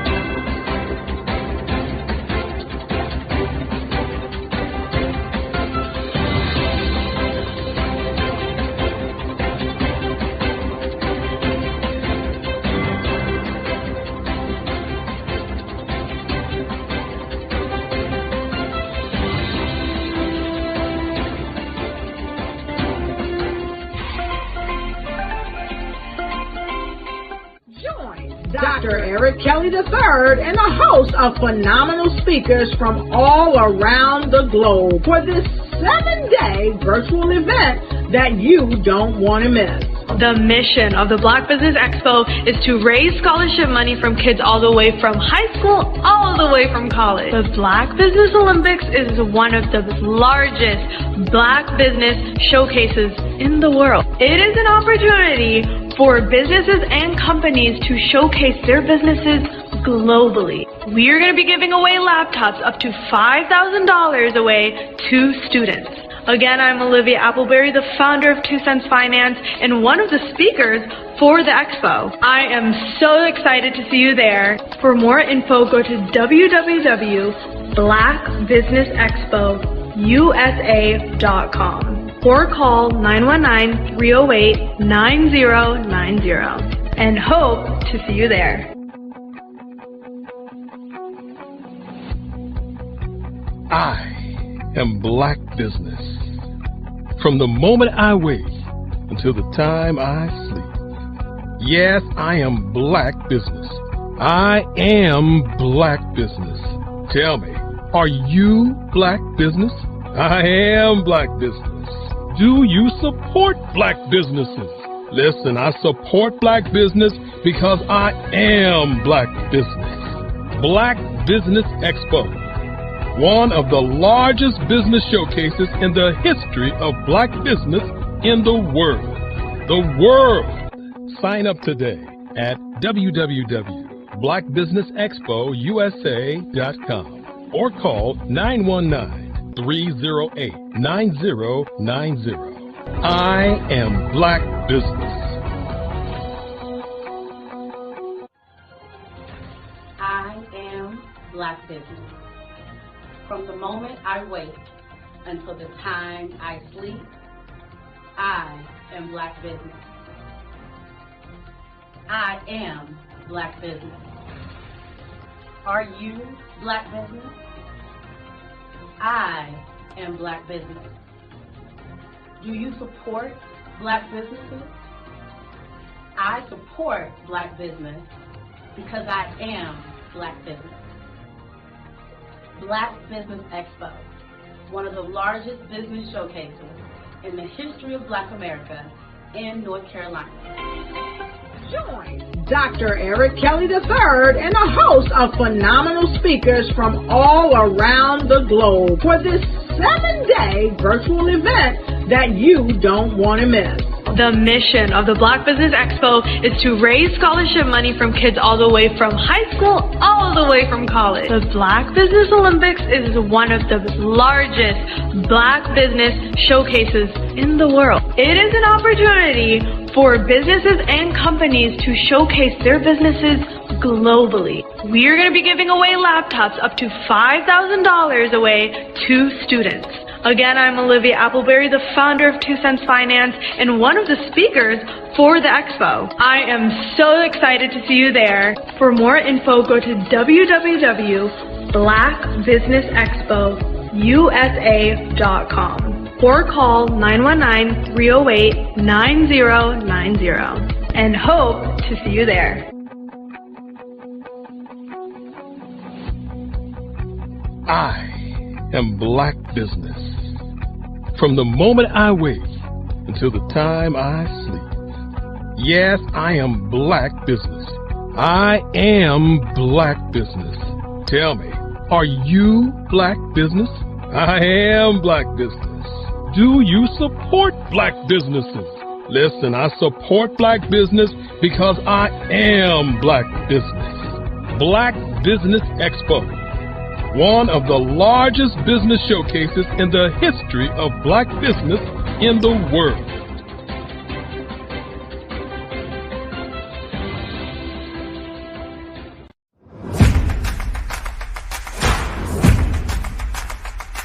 Ladies,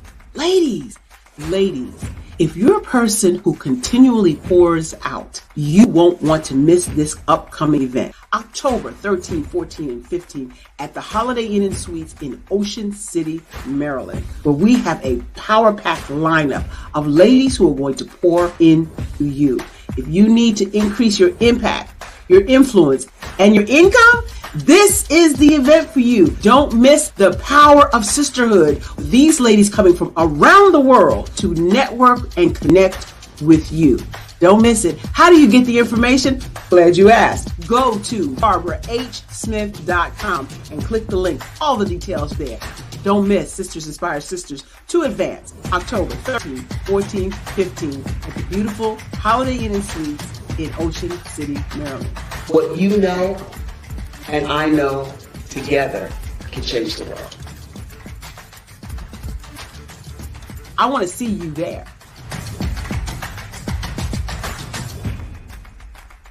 I was born in a little village on the island of Haiti. Many deadly diseases pounded me. It is as if they were on a mission to end my existence on this earth. I refused to give up. In 1983, I left Haiti and came to the United States of America. And I came with $5, 2 shirts. I didn't speak in English. I came to Atlanta. I got a job. I was a doorman. I was a doorman with a dream. What I used to do, I used to come on stage. I'd rehearse this moment that I'm standing in front of you. That's the power of a dream. Maybe today is the day you begin acting as if you already have it. And then step out with full force. Take a risk. No condition is permanent. Don't let your situation distract you. You are chosen. You are called. You are born for a purpose in this life.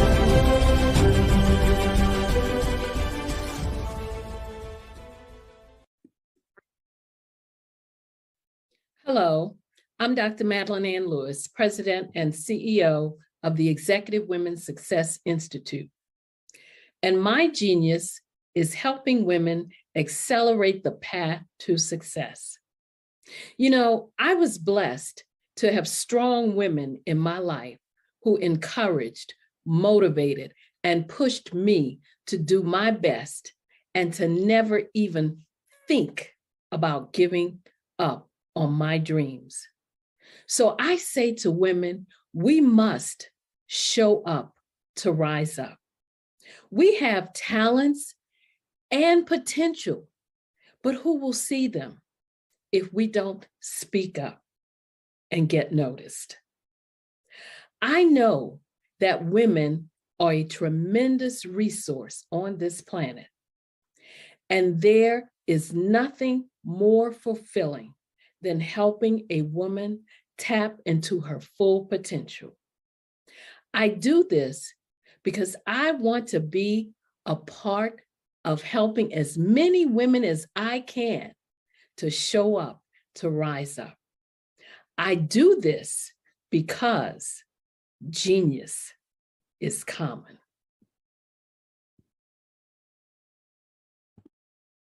As women, you and I will contribute more to our organizations, more to our families, and more to our communities. When we show up to rise up, everyone wins.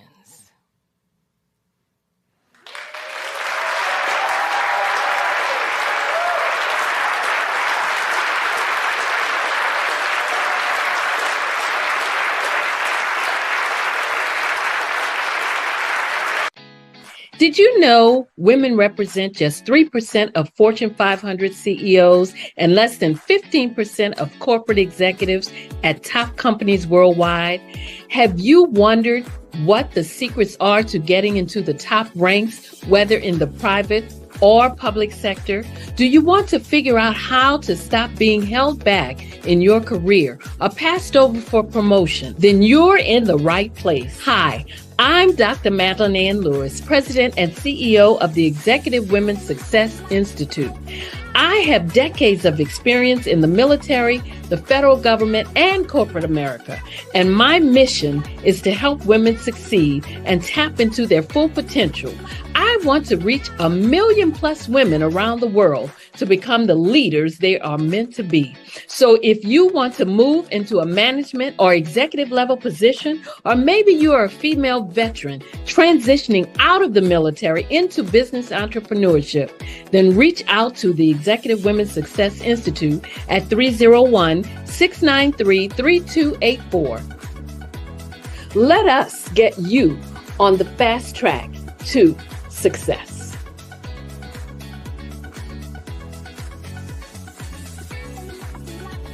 I'm Ramon Gray, founder of Smart Hustle Magazine and smallbiztechnology.com.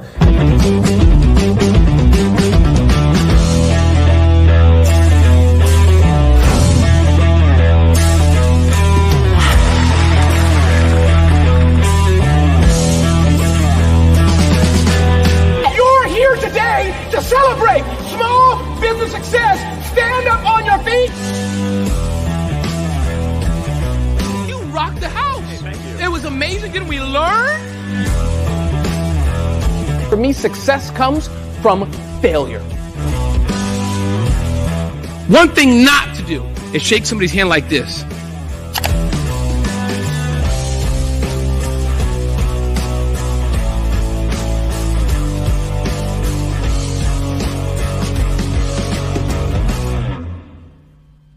Absolutely. So our coaching program help people that have the lack of time, that lack strategies, and lack the confidence to go after their dream life. So we help them implement tools.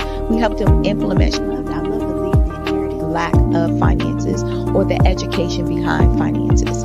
But it wasn't until I lost my firstborn, my only son, that life changed for me. And where I was going after it all, living the corporate life, hit my 6-figure income, and living in my dream house with my dream man, driving my dream car. Wow. I nearly lost it all when I lost my son. And so I realized it only takes one financial catastrophe that can change your entire life. That's what made me start All New Beginnings. Because no matter what's going on in life, there's a new beginning. And because of that, we develop a program called Wise Minded. My little slogan is, don't just dream it, let's live it. If they want to connect with you or work with you, what is the best ways for them to be able to do that? Well, for my social media guru, you can connect with me on every single social media platform as Tanya T. Rose.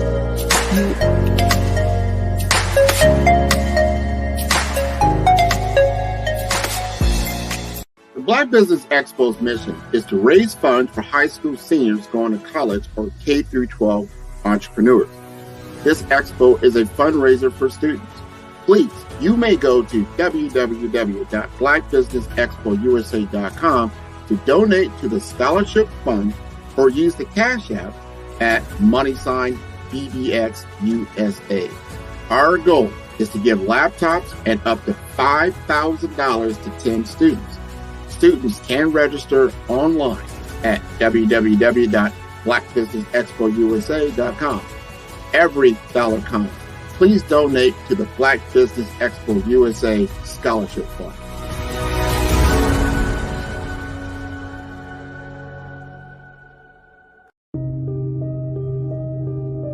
The Black Business Expo is changing my life. This year, they are giving away laptops and even $5,000 in cash to students just like me. I'm Alexis, and I want to go to college to fulfill my dream of becoming an entrepreneur. Help the Black Business Expo going to www.blackbusinessexpousa.com and also becoming a vendor, a sponsor, or donating.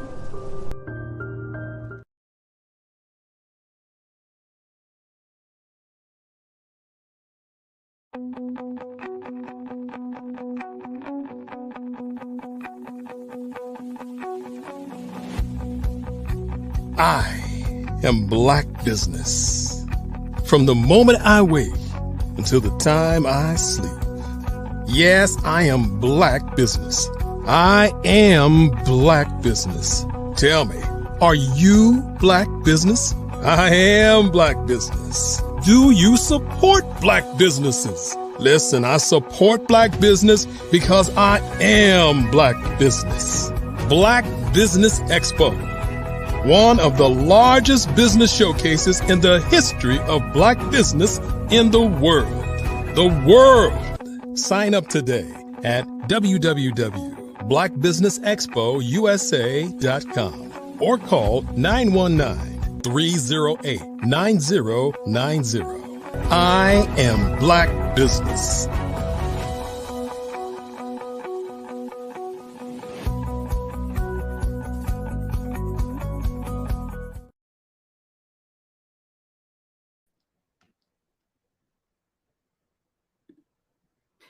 Great morning, business owners, entrepreneurs, thought leaders, and corporations. Welcome to the Black Business Network.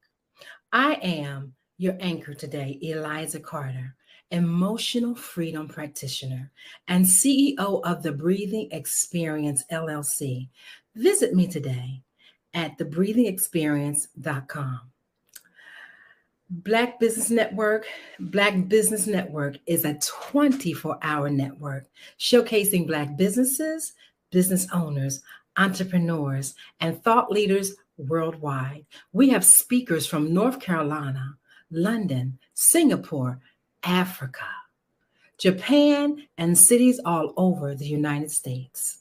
The Black Business Network is a global community sharing its business knowledge to empower, to inspire, and to educate businesses about business. Our next dynamic speakers are: one, Miss Janet Butler is a native of Ivor, Virginia. She graduated from Smithfield High School and went on to further her education at several local communities, graduating with a range of degrees in education field of studies. Ms. Butler is an accomplished self-publisher, author, poet writer, educator, and public speaker.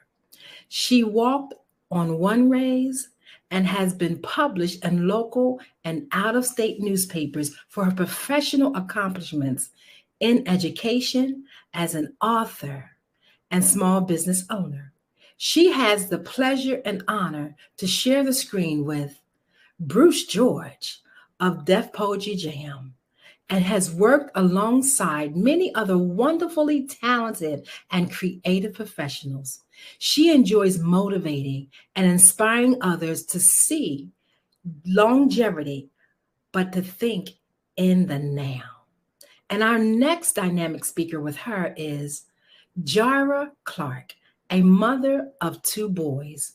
She is a graduate of Norfolk State University, where she earned a bachelor's degree in psychology.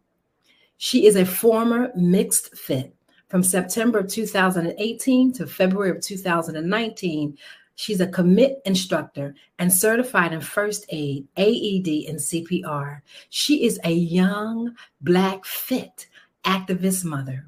Her purpose and goal is to help individuals realize that fitness is more mental than it is physical. Because Jara is also a writer, she used her gift to get the message across. And this is where BEATHE, Breathe, was born. She has taken the holistic approach to help her through her journey of modeling fitness and healthy food lifestyle. Welcome to the platform today. Ladies, how are you both? Good morning. Thank you so much for having us on this platform this morning. You're very welcome. I am looking forward to hearing the jewels that you're going to share. Genius is coming, and I will see you ladies on the other side. See you soon. See you soon. Good morning. Oh my goodness, you? we keep bumping into each other. I know. I am well this morning. Happy Sunday. Well, you too. Thank you so much. Thank you for joining me today on this platform. Yes, thank you for the invite. So we know that you're an author, and I really want to get into it. You know, I love your books, but I wanted to talk a little about your upbringing. Ivor is a remote farm. Yes, it sounds unique and inspiring. How did your early experiences shape your perspective on life and writing? Well, my early experiences were shaped because of the farm. I enjoy so much being a country girl. To the heart and soul of me. That's the core of my essence. Being on the farm, it gives you so much free reign to do what you want, say what you want, and be your authentic self at all times, because your surroundings are so vast and natural and wide. There's not a lot of people out there, as you can tell.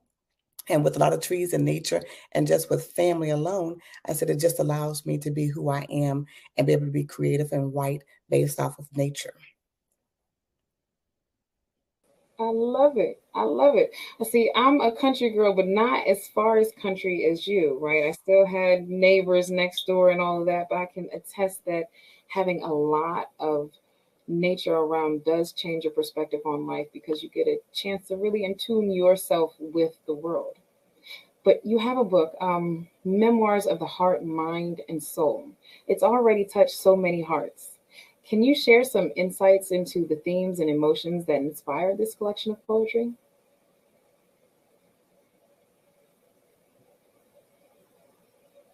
Uh-oh.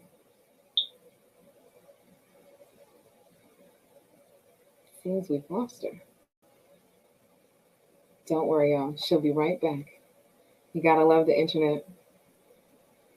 I do apologize. I'm back. Hey, I told him you would be right back. I know. This internet service, I tell you. Yeah, and that's what I said. You can't trust it. So yes. The question that I had was your book, Memoirs of the Heart, Mind, and Soul. It's already touched so many hearts. Would you mind sharing some insights into the themes and emotions that inspired the collection of poetry?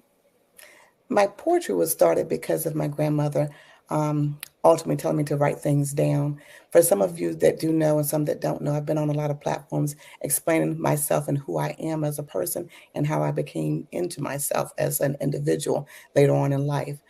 That started out with the journey of being a select mute. And so with that being said, me choosing to turn my voice off, I had to communicate in some form of fashion. And my grandmother told me, well, if you're not going to talk, then I need you to write your information down. So she gave me whatever was handy at that time. It could have been an envelope or a piece of newspaper, a newsletter, anything. And I would just write my information down and she would read it and respond that way.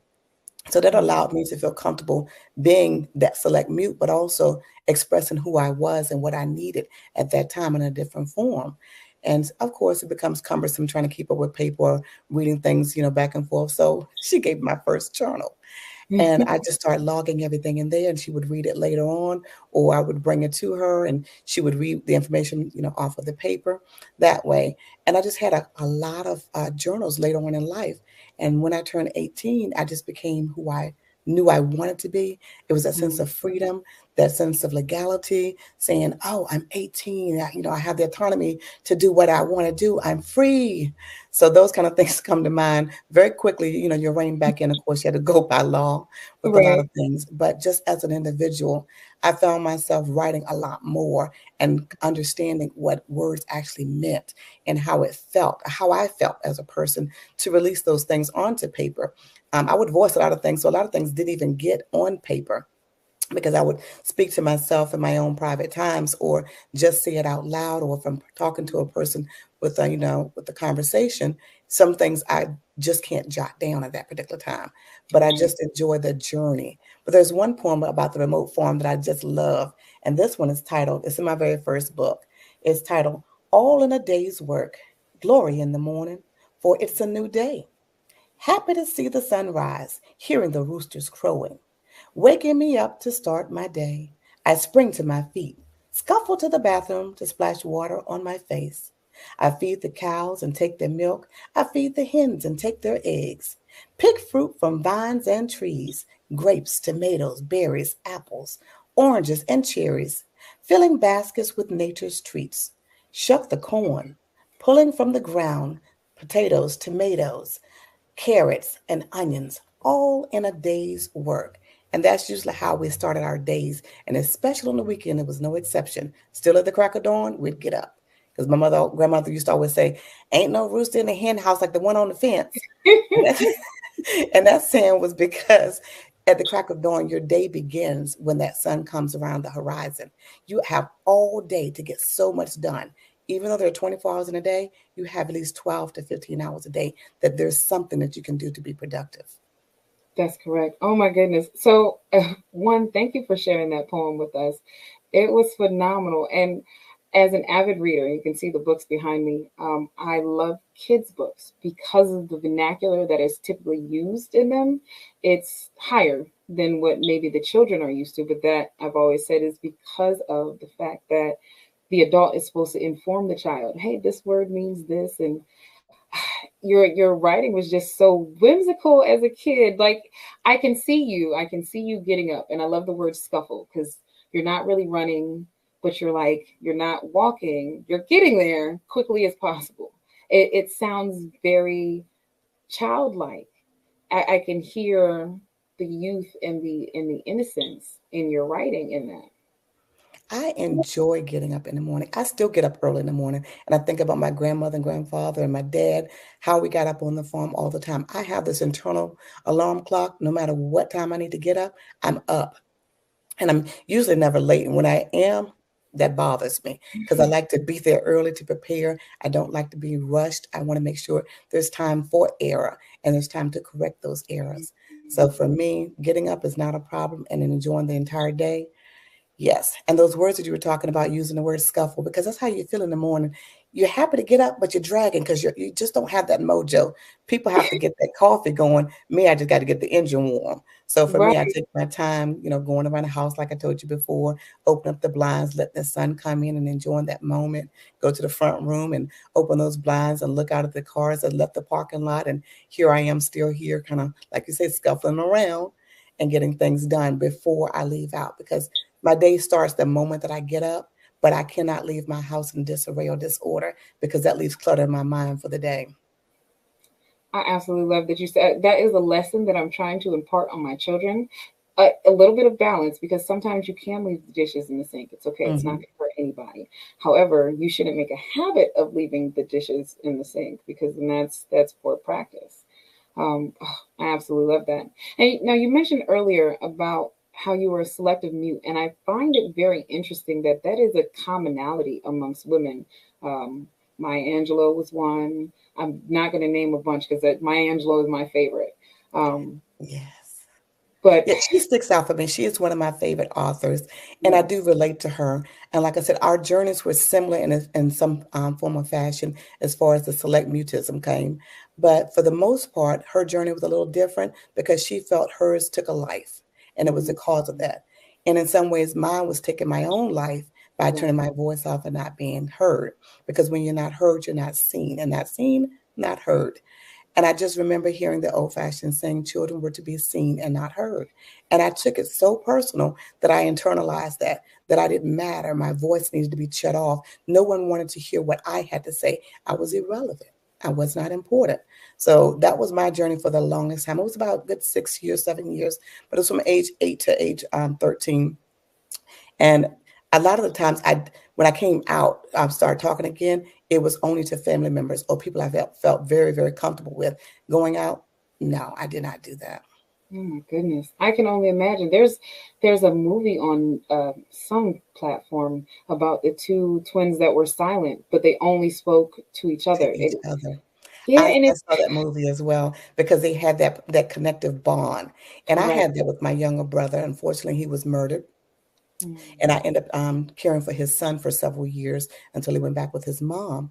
But I understand that connection. Like, I didn't even have to talk to my brother when I knew he passed. I had that internal, even though I wasn't even a twin. We have a twin. He has a twin, or had a twin rather. He had a twin sister, and that's my baby sister. And it's just funny because they were so opposite of each other, but he and I connected so much more. And I never had to really speak to him. It was almost like we spoke telepathically. So that was another way for me that I did not always have to express myself because he always knew. And then when this happened to him, I knew it. My stomach hurt. My headache came on. I couldn't even function. I had to lay on the bed. And my husband at the time asked me, what in the world is wrong with you? I said, I don't know. I feel like a Mack truck just literally hit me. I want to cry. I want to scream, but I don't even know why. And then my voice just shut right off. And I tried to call my brother. He wasn't answering. I was like, it's got something to do with him because of that connection. I just feel like something happened that I felt this heavy burden. And I tried to call him back. And then we had pagers, which is ironic. So I paged him, and I paged him 411 to say it wasn't an emergency, but he knows to call me. But then he didn't call me. So I paged 911, acting like it was an emergency. So he would call. He still didn't call. And that was totally out of character for him. And so when I found out later on that afternoon, or evening rather, that he had been murdered, it was devastating. It was very devastating. Oh my goodness. Yeah. So many times in your life, you've been pressured in a way to kind of just silence yourself.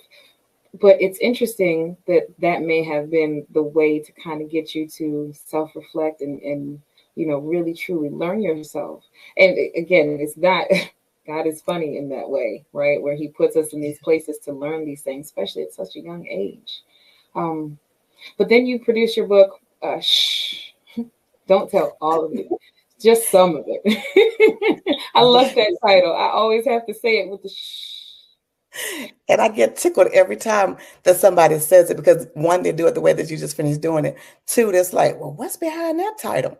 I was like, well, it's a little more salacious than the other ones. Ooh, that's right. So my titles, like I told you before, my titles were very purposely written and created along with the covers for my books.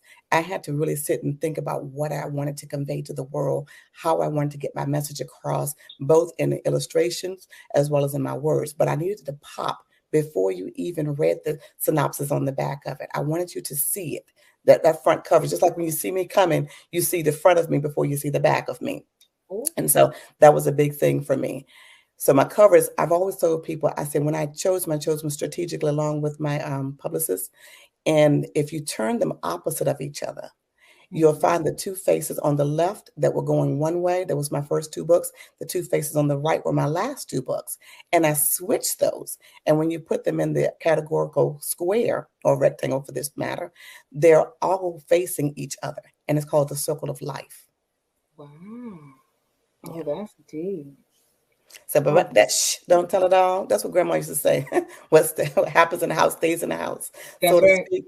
And that was a big thing for older folks back in the day because it was a form of respect, but it's also saying that, don't go out here and embarrass me. Don't show your hind parts because I'll have something for you when you get home. So it was to tell some of the things that happened so you can relate to me, but you also understand who I am as a person, as an author. But then also there are some things that are just too personal that I don't need anybody to know or don't want anybody to know. I haven't opened that door for the public to see. I've opened it in other arenas privately for the people that matter and are, close to me, that have that communication, that connection with me. So they know those things behind me and know how to, walk with me in my truth. I love it. Now, your book, Quote Me from Mind and Heart, is about sharing wisdom and life lessons. Can you tell us some of the key messages that you want to convey through this work? The key messages, this one is a funny book because it came from quotes my grandmother used to say.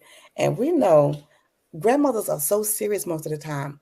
And my grandmother was that person, but she's the matriarch of the family, but she had a bunch of children around her. So there were some times that she just had to be who she was. And that truth being some of those quotes that used to come out. And I'm like, where in the world did she get that from? Like, they don't even make any sense. Like, who in the world says from the root to the toot to the boot, please don't shoot? My grandmother.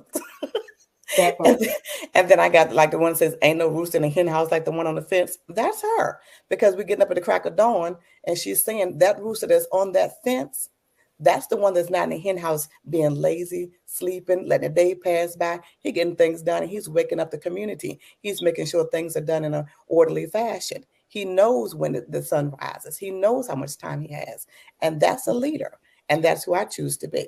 Oh, I love that. And see, I love that it's correlated with time because I teach my kids that Malcolm X told men, right, specifically, they should value their time the most. And that's why he wore a watch. So I always tell my son, is know your time, not because it's, time is irrelevant technically, but your presence matters. So you got to be where you're supposed to be on time because we need you.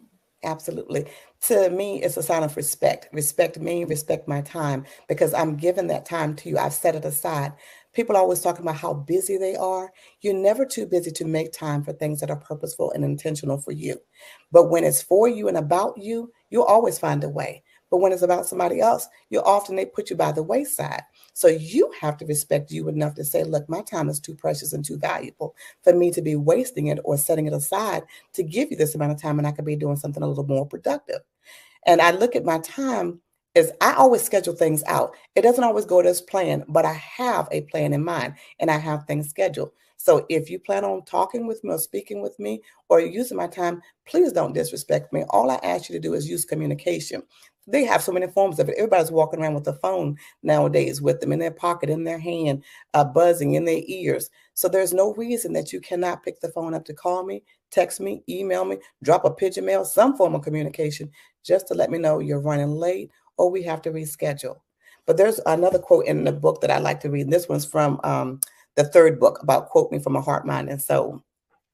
And it's on page 26. The morning sun rises above you, so rise up. Life begins at dawn. Wake up. So not only are you waking up, I need you to rise up because you can lay in the bed and be awoke and get things done. Yes, but is it productive? So I want you to use every piece of that time. And the last one I want to read from that book is called The Day is Almost Over. Boxes still unchecked? That's okay. There's still tomorrow. Being you, being who you are is often uncomfortable, but being who you aren't is miserable. And that's when I say walk in your truth and be authentic. Be who you are. When I show up, I'm not trying to put on a show, a facade, or anything. I'm showing you the real me. I don't want to have to unveil anything later, unmask anything, or slowly let things slide by the wayside. And then when you finally see me, you're like, who is she? Or I can't believe I like that person. No, because you're going to like me at the beginning, or you're going to hate me at the beginning, or you're going to grow to love me like, okay, she really is truthful. I'm not brutal by any means. But please, if you ask for my opinion, know that it's just that, my opinion. It is not fact or foe. It is simply my opinion that you asked for. So I feel like you respected me enough to ask for it. I'm going to give you a respectful, responsible answer. I absolutely love it. And I love that you are taking these quotes from your life. Because I mean, my kid's godmother was phenomenal. She gives me these little knickknacks, and she got me my quotable kit. So I do the same thing. I'm writing down the things that I'm like, what did you say? And I can't wait to later compile them and be like, here you go. This is remember who you are. These are the things that you said when you didn't even know the who you power of were. what you were saying. You know what I mean? You Yeah. were just saying it because it felt right in that moment. And so that's why, so when I got a lot of things from my grandmother, it makes me think about all the quotes that she said. And I would always ask her, because I was an inquisitive child, still inquisitive as an adult. So I don't try to ask questions just to be filling time or, like, oh, the sky is blue. Why is none of those frivolous questions? I want to make sure I'm making a point, drive it home because I'm engaged in the conversation. And I really want to understand you as the person who's communicating it with me. So I tend to ask a lot of questions. Some people are not, too keen on that and think I'm trying to challenge them. Not by any means. I'm not trying to challenge you. I'm just trying to get to understand where you are and what your thought process was when you thought about this. And so I would ask my grandmother, and she was okay most of the time answering those questions. But every now and then you got things you got on your list that you got to get done because you got 5 or 6 kids running around the house here and there, or your grandkids, because your kids are grown and you're raising a third generation of children in this household. And so now you're kind of tired. You kind of want to release the reins to the children and, let them kind of take over because we were old enough. But I've learned so many life lessons. And I'm not that person to react. I'm more of that person where it says I'm an emotional person, but I think logically. So I respond logically because I give myself that time to reflect upon things. And I think those attributes, right? You as a phenomenal listener, an active listener, an engaged participant makes you a great educator. And you've had extensive experience as an educator. How would you say your role in education influences your approach to writing the themes that you explore in your books? It's interesting because I met a lady about 3 or 4 years ago. Matter of fact, two that have influenced in such a different way. One gave me the life lessons and saying, remember, you can't change the person. So you either meet them where they are and accept them for who they are, or you have to move a different way because it's not meeting your needs. And I just kind of like, no, I'm good. But I really had to come home and really think about it. And I called her later on that evening and I told her, I said, you know what? I said, you are so right. Like I'm giving and giving and giving, but it's not being appreciated or reciprocated. What part am I missing? I'm missing the part where I'm trying to give so much that I'm overlooking the part the person doesn't appreciate it, doesn't know how to. And can I meet that person where they are? And at that time, no. Because I can't accept anything less. I can't accept anything that's subpar. And for education, I met another young lady who I was reading an email one day. And I was all to pieces about this email because I'm like all in my emotions. Like I said, I don't react and I don't respond to it. I'm just all in my feelings. And I was like, oh my God, like I don't even know my job. I'm not doing this. I'm not. So I took it all very personal. So I took it to this person because I knew this is another authentic person in my life that I can get the truth from. She's not going to sugarcoat it. She's going to give me a straight shooter. It's going to be what it is. So she sat me down. She's like, tell me more. And I'm like, I just told you, I read it. She's like, no, tell me more. How are you feeling? I said, I told you how I felt. I'm all the pieces, blah, blah, blah. I'm going all these details. She said, yes. Okay. So now you've had that to get it out. You've gotten out your system. And I'm thinking, no, I haven't. I'm just getting started. But she says, now read the email again, but this time slowly. So I read it slowly. She would stop me at certain points. But to say that is to say this, is that take the emotion out of it. What is this person really trying to convey to you? What is it that they're looking for? What is it that they need from you? And I kept looking and reading and looking and reading. She was like, okay, I'm going to go ahead on and finish typing this email up, and I'm going to ask you that in just a few more minutes. So think about that. So I'm kind of like ticked, like, okay, now you ignore me and set me up. I gotta respond. But I was like, okay, no, I can't respond because I'm in my emotions. I read the email, I took all the emotion out of it, and I even went to so far as highlighting the key points. And so I told her, and she says, and that's all they need. She said, forget about the rest of it because they couldn't convey it in just those simple terms. They had to give you all of it for you to get the nugget of it. And I said, okay. So every email that I read now and things that I hear, I'm really, really more in tune. So I would say things are life lessons, but I love the people that I surround myself with because even though the lessons are hard, I have to take it. I have to receive it and I have to sit with it. And I just think about it and ponder over it. And I'm definitely an overthinker. So I still have to go back to that person and say, well, I'm looking at it from this point of view and from this lens, this perspective.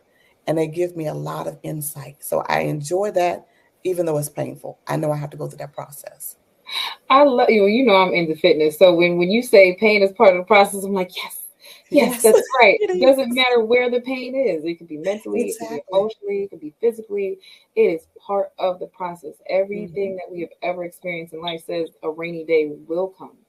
It's not Yes. if it's going And to I've come. also known Will you don't always have to prove it. Even though you're right in a lot of situations, or you come. think you're right, and you find the proof to be right, do you even want to be right? Does it really matter? Or is it your happiness that matters? Or even if you gave that person the information and showed them the receipts, as they call them, are they even going to receive that? So is it Right. worth you spending that amount of time on it? So I've chosen to, shift my energy and like, That's okay, well, that, I'm gonna let that go. Let you have that one because I know better. And the other day, I was like, I had a little downfall. So you're going to have some back spirals too. Got that's right. another one of those emails. And I knew I was right because it was in print because I printed it out because it was your email. And I have to print them out so I can have a hard copy to write on. So I'm looking at the document. I'm Oh reading no. it. And it's only like 10 words. So it's not that hard and complex. Right. And I highlighted and I was like, okay, I'm sorry. I said, I don't mean to bother you with this email. And I get the point that I'm not supposed to do this. And I won't do that again. But this part right here, I'm having a hard time with because right here in your email on your card, you said I need to do X, Y, and Z. Did I Mm. not do that? Did I miss that? And the person never responded. So I let Right. it go. I said, you know what? I said, I did my part. I did what I was told to do, what was in writing. And I asked the question for clarification. I have to let it go. And I did. So I can smile again. There you go. I love it. Now, as an author, and you've written 4 books. I'm only on one and a half, right? It's the process. I haven't found that sweet spot. Can you walk us through your creative process when writing poetry? Like, how do you translate those emotions and experiences into a beautiful verse? I give it to you raw first, which is me. I'm the author. So I give it to myself completely raw, whatever it is on my heart, whatever it is on my mind, however it comes out, broken English or curse words, slang words, whatever it is, I put it on a piece of paper. And I go back and sometimes I put it in the pocket, I'll let it be and let it rest. But then other times I needed to really finish that piece up. So if it's speaking to me in such a loudness, I have to go ahead and, edit it at that particular time. And I look at it, I read it for what it was, I mean, in the raw state that it was in, and where do I want to go with this? What message am I trying to convey, and what audience am I trying to, convey that message to? Because your audience does matter. But most of the time, I'm writing for me because it's my form of therapy. So it's my self reflections.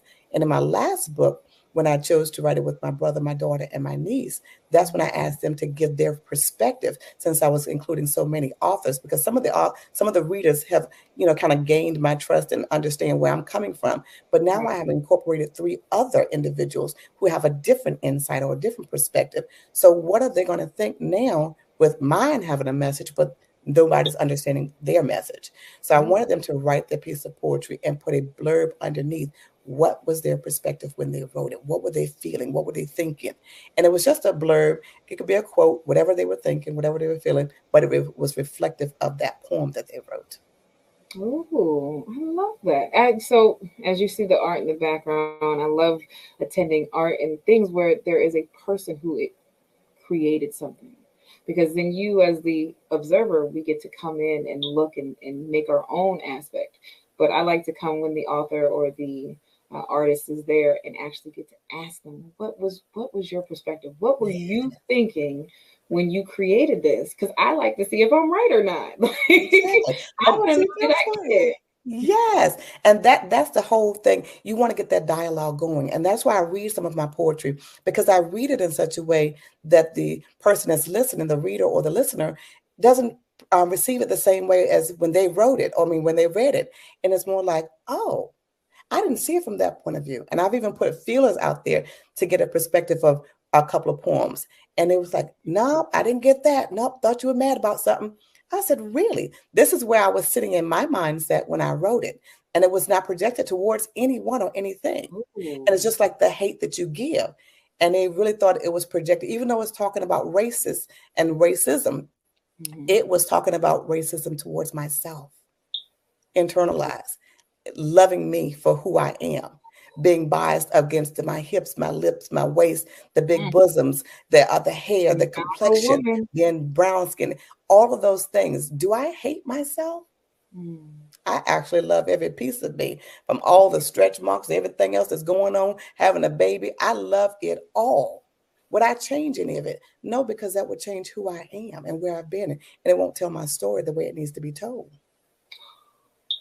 I love that. And a lot of people want to, what's that movie with Jim Carrey? Sunshine of a Spotless Mind. They want to erase parts, forgetting that those parts were very integral in creating you as a person. Yes. You were talking about Confessions from the Heart, right? The family affair of poetry. Yes. What was the collaborative process like? And then how did it impact the final outcome of the book? Well, I got to take the lead because I had already been the author. My brother wanted me to take the lead, and he wanted to kind of be behind the scenes. But it was so funny because we were all four of us were going through a personal experience at that time. And it happened on the same weekend, miraculously. Everybody thought everybody was having fun and doing their thing. Not so much. So I waited and tried to, since they hadn't called, I just figured everybody was having fun. Let me not interrupt that with my little misery going on over here. So finally we get to talking. I was like, look, I got to break that. I got to call and find out. I was like, look, mine didn't go well. How did yours go? And then he told me, nope, didn't happen. And then our daughters beeped in, so we had to get off the phone. So we talked to our daughters, and it was so funny. We came back together. He was like, we got a FaceTime on this one, blah, blah, blah, blah, blah. So when I say blah, blah, blah, it was so much personal stuff going on. And we had to laugh.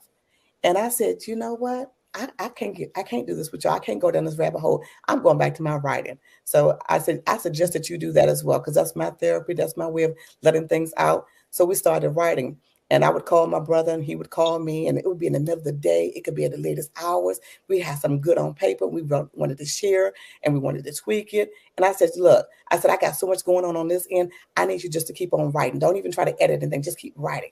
And it was so funny because he would literally call me at 2 and 3 o'clock in the morning because he knows that I don't have a bed schedule. And I'm okay with that.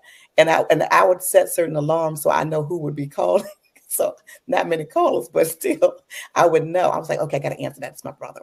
And I was like, we got enough stuff to write a book. And he's like, I know, right? Let's do that. That really was not my intention. That was just me throwing it out there. And then he kind of laughed. He's like, no, for real, we had to write a book. And it'll be cool because it's a family affair. And you can get Lexi in, we can get my daughter in. I was like, okay. I said, that's cool. I still wasn't really on board. I just kept writing because that's what I knew I wanted to do. But I wasn't really looking for that next book. But he kept writing on his end.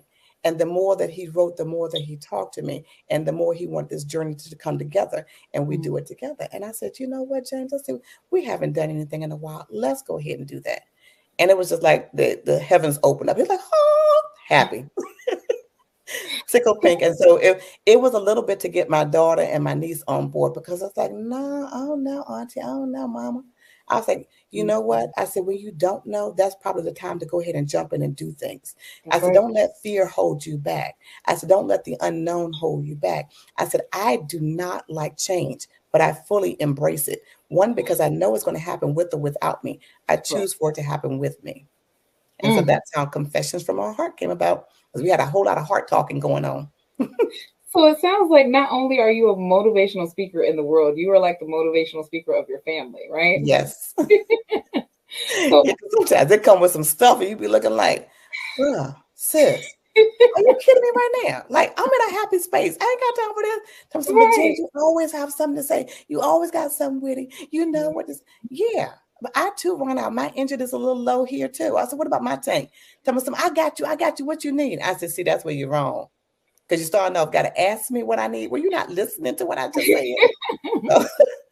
So to that regard, how do you balance, right, the written word with the spoken inspiration? Because to have these gems and just fly off the handle at them, not all of them can you catch. I mean, because you in the last 5 minutes have dropped a bunch. I should have had pen and paper. And see, and that's how I learn in life too. Like I get so many nuggets. Like even the last interview that I was listening to on here just before we came on, it was so many pieces. I was like, oh my God, I don't have my little pad of paper, because I usually keep something to write with by me. But my problem with that is I don't have a neat handwriting unless it's intentional. So I tend to miss parts of the pieces. I'm like, okay, what was that letter? What was that word? That doesn't sound like what they said. Unless it's recorded, I can't go back to it. And sometimes for me, like with Dr. Kelly, last interview, he told me, he says, You were so funny behind the scenes. What happened? He said, that camera came on and you was like, yes, my name is Jen Butler. And I said, I know. I'm sorry. I said, sometimes it's where you are, you change your, your viewpoints or how you want the world to see you. So if I'm in that moderator position, I want to look like the anchor that I'm supposed to be and hold it down. So try not to be too funny because it wasn't a comedian show, a comical show, and I wasn't that arena. So that's why I looked at it that way. And he was like, no, I just need you to be you. I was like, oh, well, we got that then. Right, you should have told me that from the jump. Exactly. So when I leaned into it, I was like, genius is common, y'all. I'm just telling you. You got it inside of you. You live it, you breathe it. You are it. Genius is common. Genius is common. Well, to that, right? What advice would you have for aspiring writers who want to infuse positivity and inspiration into their work, much like you have your poetry?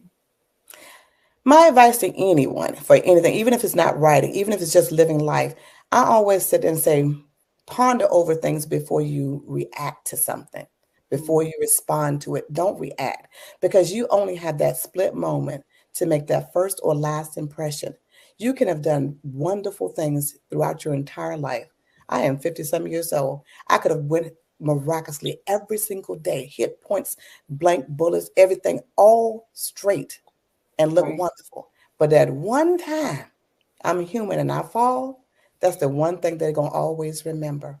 And so I say, reflect on you, take it in, internalize, think about it. Don't be like me and overthink it because I can give to you from every angle, but I want you to process it and then let it go.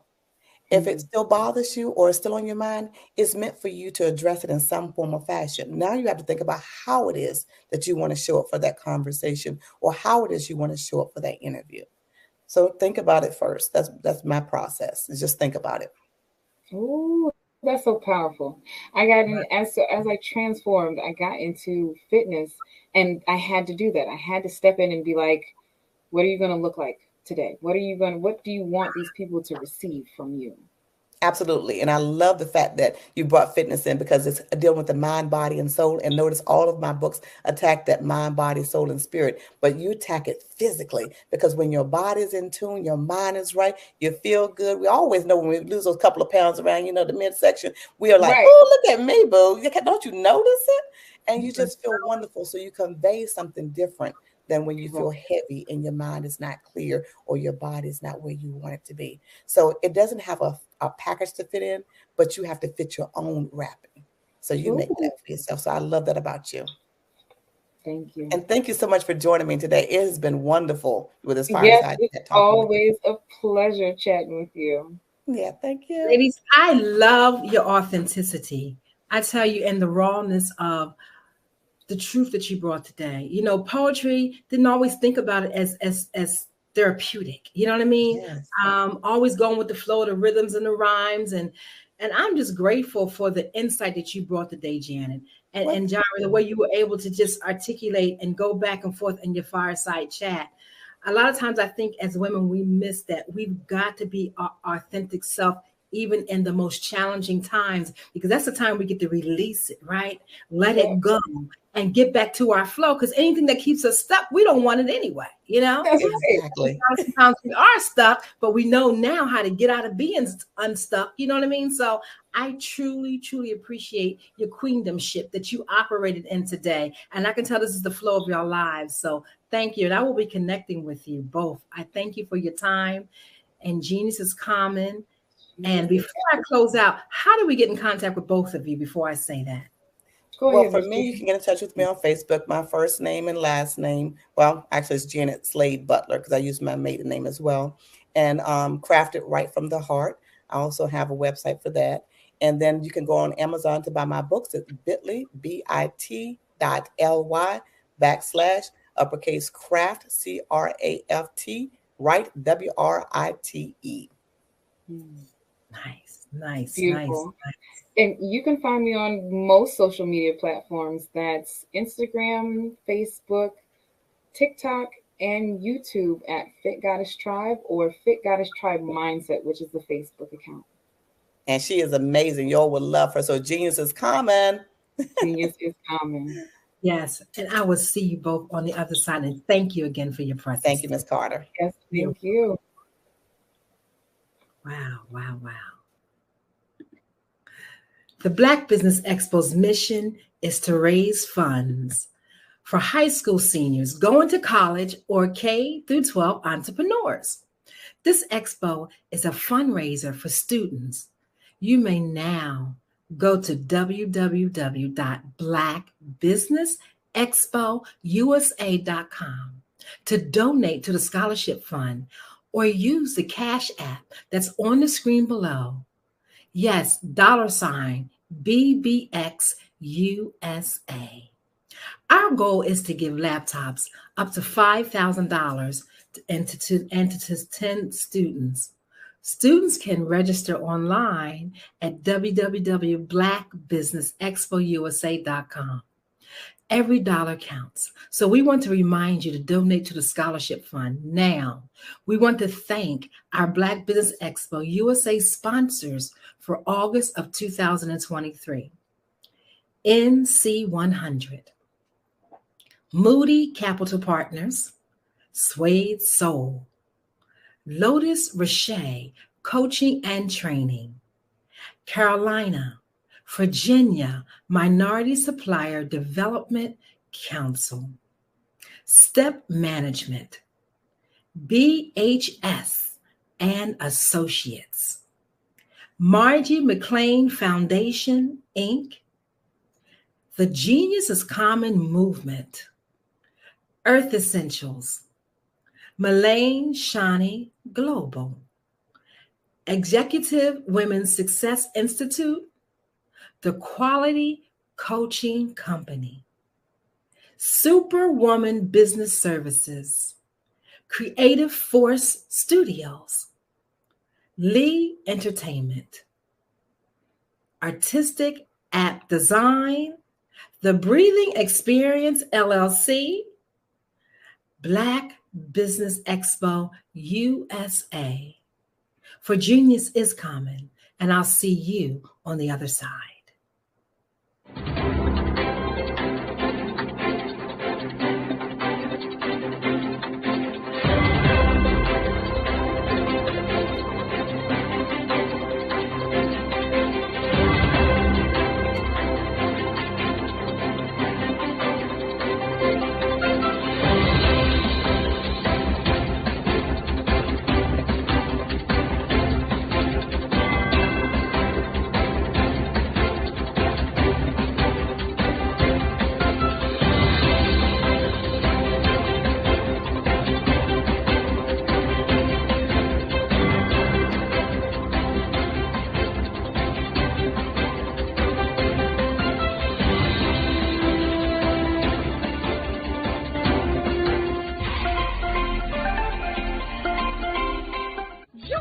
Dr. Eric Kelly III and a host of phenomenal speakers from all around the globe for this 7-day virtual event that you don't want to miss.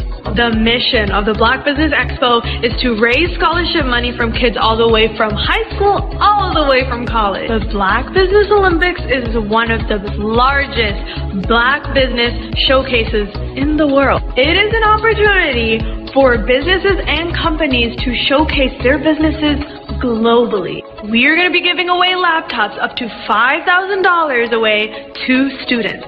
Again, I'm Olivia Appleberry, the founder of 2 Cents Finance and one of the speakers for the expo. I am so excited to see you there. For more info, go to www.blackbusinessexpousa.com or call 919-308-9090 and hope to see you there. I am Black Business. From the moment I wake until the time I sleep. Yes, I am Black Business. I am Black Business. Tell me, are you Black Business? I am Black Business. Do you support Black businesses? Listen, I support Black business because I am Black Business. Black Business Expo. one of the largest business showcases in the history of black business in the world. The world! Sign up today at www.blackbusinessexpousa.com or call 919-308-9090. I am Black Business. I am Black Business. From the moment I wake until the time I sleep, I am Black Business. I am Black Business. Are you Black Business? I am Black Business. Do you support Black businesses? I support Black business because I am Black Business. Black Business Expo, one of the largest business showcases in the history of Black America in North Carolina. Join Dr. Eric Kelly III and a host of phenomenal speakers from all around the globe for this 7-day virtual event that you don't want to miss. The mission of the Black Business Expo is to raise scholarship money from kids all the way from high school, all the way from college. The Black Business Olympics is one of the largest black business showcases in the world. It is an opportunity for businesses and companies to showcase their businesses globally. We are going to be giving away laptops up to $5,000 away to students. Again, I'm Olivia Appleberry, the founder of 2 Cents Finance and one of the speakers for the expo. I am so excited to see you there. For more info, go to www.blackbusinessexpousa.com or call 919-308-9090 and hope to see you there. I am Black Business. From the moment I wake until the time I sleep. Yes, I am Black Business. I am Black Business. Tell me, are you Black Business? I am Black Business. Do you support Black businesses? Listen, I support Black business because I am Black Business. Black Business Expo, one of the largest business showcases in the history of black business in the world.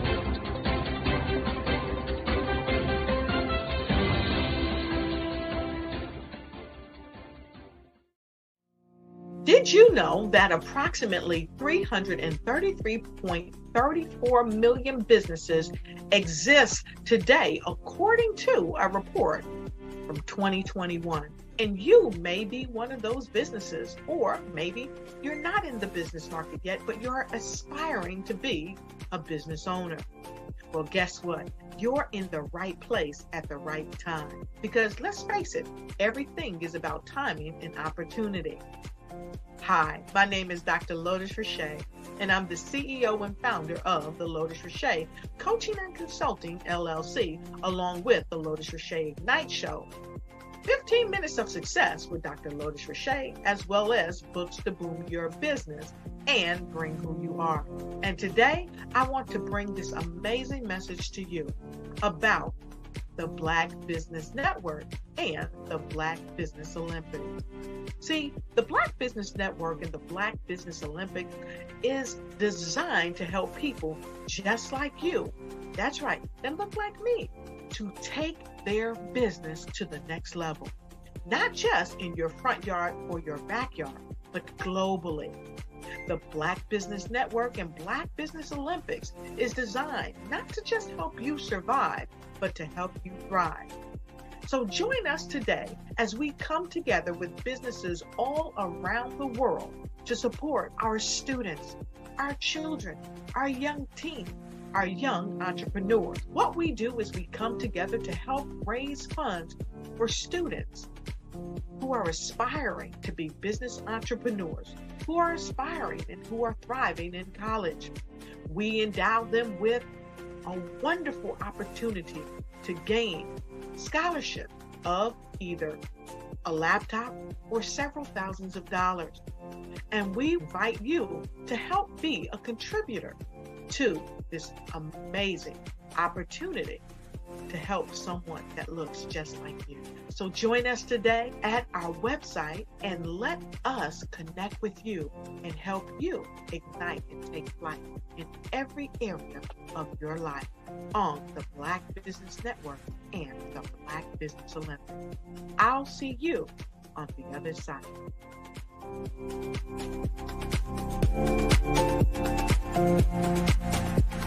The Black Business Expo's mission is to raise funds for high school seniors going to college or K through 12 entrepreneurs. This expo is a fundraiser for students. Please, you may go to www.blackbusinessexpousa.com to donate to the scholarship fund or use the Cash App at $BBXUSA. Our goal is to give laptops and up to $5,000 to 10 students. Students can register online at www.blackbusinessexpousa.com. Every dollar counts. Please donate to the Black Business Expo USA Scholarship Fund.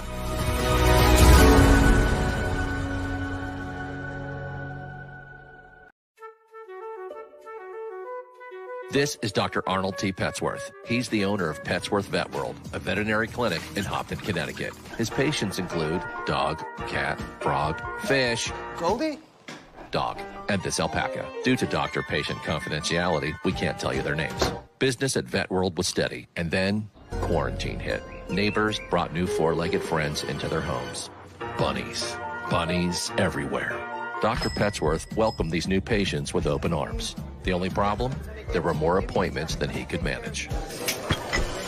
That's when Dr. Petsworth turned to his American Express business card, which offers spending potential that's built for his changing business needs. He decided to hire a new assistant, Julio, and with spending power built for business purchases, he used his card to furnish a new exam room. Together, Dr. Petsworth, Julio, and American Express Business made sure all the pets of Hopton got the love and care they deserve.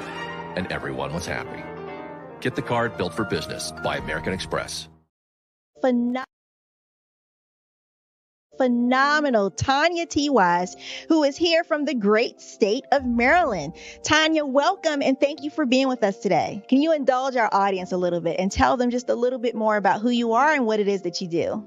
Well, I love being able to talk to people and have a magnetic attitude, being able to just show them. So I always like to say, level up is Coach at Tanya T. Wise here. So can you tell our audience, just give them a teaser about what your presentation will be about? So my philosophy is that we should all be living our dream life.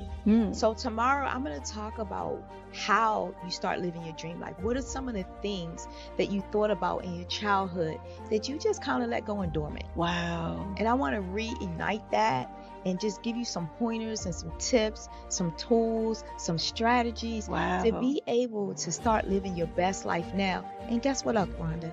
And leave an inheritance for your legacy. Oh my goodness. Okay, I know that's resonating with a lot of people. I've heard that you have a dynamic coaching program. Can you tell us a little bit more about that? Absolutely. So our coaching program help people that have the lack of time, that lack strategies, and lack the confidence to go after their dream life. So we help them implement tools, we help them implement strategies, as well as give them resources so that they can live their best life now and leave that inheritance. Wow. Oh, I love that. I love the leave the inheritance part. Listen, you are dropping some major nuggets, and I know a lot of what you're saying is resonating with a lot of people, but I think we're all curious. How did you even make this transition into the speaking and coaching arena? What's the story behind this? So I started out in finance, and I realized that a lot of people don't necessarily go after their dream life because of the lack of finances or the education behind finances. But it wasn't until I lost my firstborn, my only son, that life changed for me. And where I was going after it all, living the corporate life, hit my 6-figure income and living in my dream house with my dream man, driving my dream car. I nearly lost it all when I lost my son. And so I realized it only takes one financial catastrophe that can change your entire life. That's what made me start All New Beginnings. Because no matter what's going on in life, there's a new beginning. And because of that, we develop a program called Wise Minded. My little slogan is, don't just dream it, let's live it. If they want to connect with you or work with you, what is the best ways for them to be able to do that? Well, for my social media guru, you can connect with me on every single social media platform as Tanya T. Wise.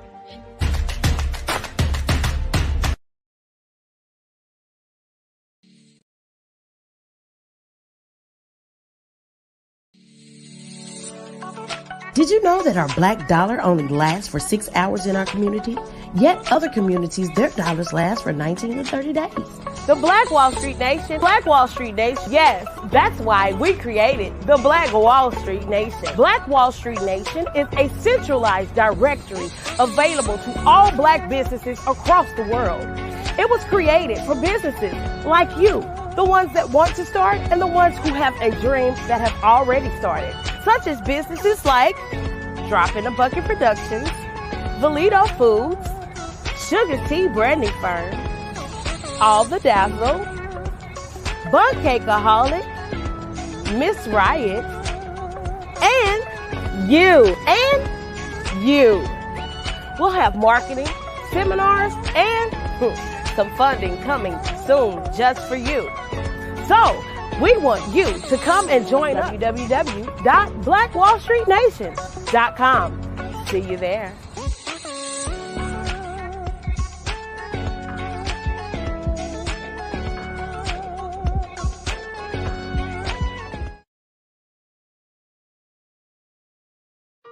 Hello, this is Israel, and I am CEO of Daydreams Interactive and author of Princess Planet.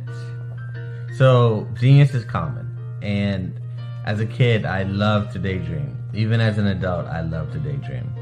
And when my daughter became 6 and loved princess characters, but we just could not find the diversity that showed her, we created our own characters. So, for instance, you have Princess Nulu right here. Princess Nulu is from Uganda, and her genius is that she loves to take care of animals. She can actually even listen and hear what they say. And then we have Princess Isabella right here. Princess Isabella, she's from Cuba, and her genius is biochemistry. One day she hopes to eliminate disease. Then we have Princess Nia right here. And Princess Nia is based off of my daughter, and she wants to be the greatest dancer alive. So that's her genius.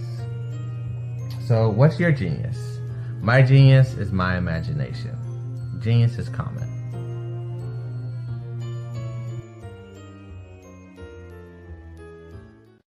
Hey guys, my name is Caden. I'm the CEO of Caden Teaches, and my genius is teaching kids about financial literacy.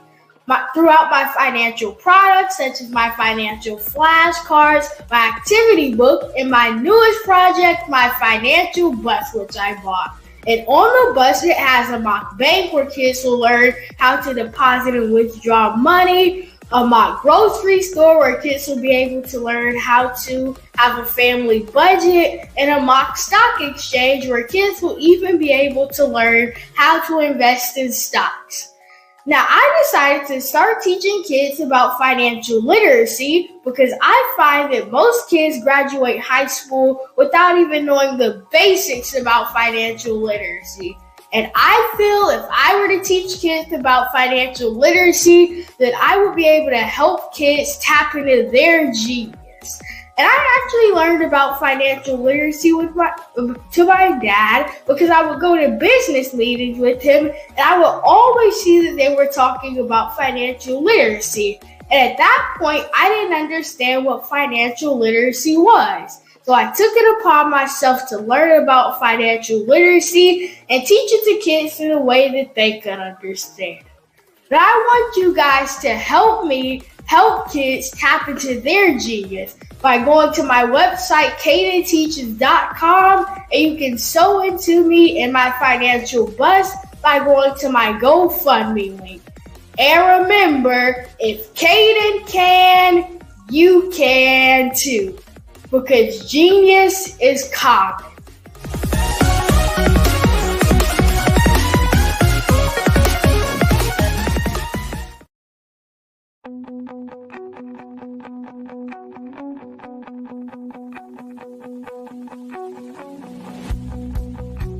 I am Black Business. From the moment I wake until the time I sleep. Yes, I am Black Business. I am Black Business. Tell me, are you Black Business? I am Black Business. Do you support Black businesses? Listen, I support Black business because I am Black Business. Black Business Expo, one of the largest business showcases in the history of Black business in the world. The world! Sign up today at www.blackbusinessexpousa.com or call 919-308-9090. I am Black Business.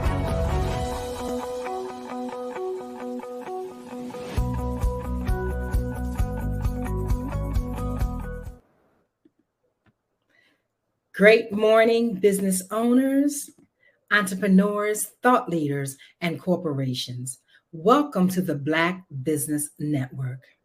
I am Eliza Carter, known as the Emotional Freedom Practitioner and the CEO of the breathingexperience.com. As your anchor for this morning on the Black Business Network.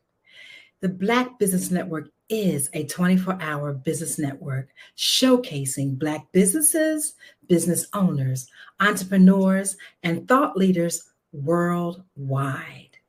We have speakers from North Carolina, London, Singapore, Africa, Japan, and cities all over the United States. The Black Business Network is a global community, sharing its business knowledge to empower, to inspire, and to educate businesses about business. Our next dynamic speaker is the CEO of Bukeida Blakemore, born Gretchen Elizabeth, but changed her name to Bukeida when she was 6 years old with her parents' blessings. Bukeida is known for inspirational speaking and singing to audiences all over the world. For 20 years, she has traveled the world creating conferences, music, workshops, group discussions on the importance of self-worth.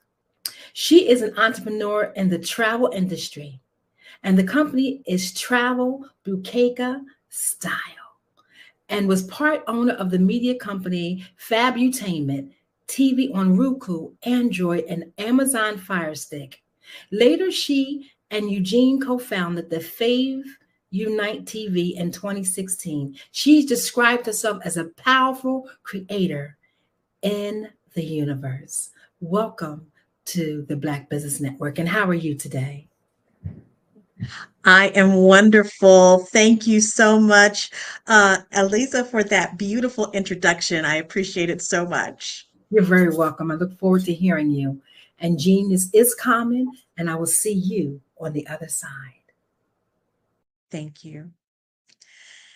Hello, everyone. Greetings from the Kansas City area. My name is Bukeida Blakemore. I am the CEO of Fave Unite TV. And I appreciate so much the Black Business Network for having me here today. Thank you for creating this amazing platform so that we can actually express and have a place to showcase the genius that is so prevalent in the Black community. So yes, I am the CEO of Fave Unite TV. Fave Unite is an OTT streaming platform that expresses and showcases content from across the African diaspora and indigenous culture everywhere. Fave stands for fans, artists, and venues. And what we have done is created a unique way for fans to engage in unique content that comes from all over the world. I want to just really get a little personal with you to tell you why this particular platform of streaming exist. So as noted in the introduction, I am a singer and songwriter, have been for years. I've had 4 albums produced. A lot of it is inspirational music, music that touches the soul. My passion is to use the power of my voice to move hearts and touch souls and be a positive vibe in humanity. And as an artist, that's what we love to do. We love to be able to touch the hearts of people, to strike a chord with individuals and allow that music and the artistry to connect one another. Now, the entertainment industry is an interesting platform to be in, an interesting career choice because it is very dynamic. We all have creative genius, correct? And we all have a way of being creative in the world. And so the entertainment industry is filled with content creators. And as the industry unfolds and people are entering into it with their creative genius, it can be an interesting journey. And we all have our desires as to how we want to show up in that way. We have those experiences of seeing those individuals filling up stadiums and so forth, and those individuals that are sitting in coffee houses. One of the things that was always intriguing to me is how to create an experience for the artist that is dynamic, that they can be seen and heard. And as we have entered into this massive social media experience, sometimes those voices, that creative genius can get drowned out. And so there became a passion within me to use the power of my voice to create experiences, platforms, opportunities for artists to be heard, to be seen. So I went on a journey. I went on a journey of talking to various artists, talking to different organizations, just to find a way to make this happen. Well, ultimately, I met someone who I absolutely love and adore. I met my husband, Eugene Blakemore. And when we got together and started talking about this topic, we put our heads together, wanting to see what the problem is and how can we be a part of the solution. Along comes my son, Delbert Eugene Scholes Jr., who has obviously seen me grow up in all of his life, being an artist, being a singer-songwriter, and finding a way to carve my path in this massive entertainment industry. And he, on his journey in marketing and actually chemistry as well, and finance, came up with a concept. And so that is how FAVE was born. Fans, Artists, and Venues. Now, it actually began as a concept with social media. But as we began to develop and grow, and as technology began to develop and grow as well, we decided to begin our streaming platform, Fave Unite. Fans, Artists, and Venues United. I am so proud of this company because it is family run. We have my son as our chief marketing officer, my husband, Eugene, who's the chief financial officer. We've also brought in my brother, Terry Lewis, who is an amazing chief technology officer. And then we have my beautiful daughter. Her name is Tiffany, and she is our executive admin. And then we brought in a couple of other amazing people. And though we aren't related by blood, we are definitely related in sisterhood as well as our genius. Enolia Foti, who is our chief content officer, as well as Christina Konya as our chief operations officer. We're a tight-knit group. We believe in the ability for the melanated people of the world to have a voice. Because you see, especially in the entertainment industry, there is a narrative that is told that is not ours. And so we felt that there was a compelling argument to make sure that there was a platform that could speak to the true narrative, that could tell the story of who we are, that could be a bridge for those artists and venues who need a space. And we want to provide that space. We know that there are people around the world that want to see the content that comes from the African diaspora, that comes from indigenous culture, that comes from those stories that are not told. And so therefore we have Fave Unite TV. What I love about this experience is that it is an experience. It's one where people can venture into Fave Unite TV, the Fave Unite TV world, and experience content in a new way. We also are extremely excited to have beautiful strategic partners. The first one is UNESCO Creative Cities Kansas City. Let me tell you a little bit about that organization. UNESCO Creative Cities is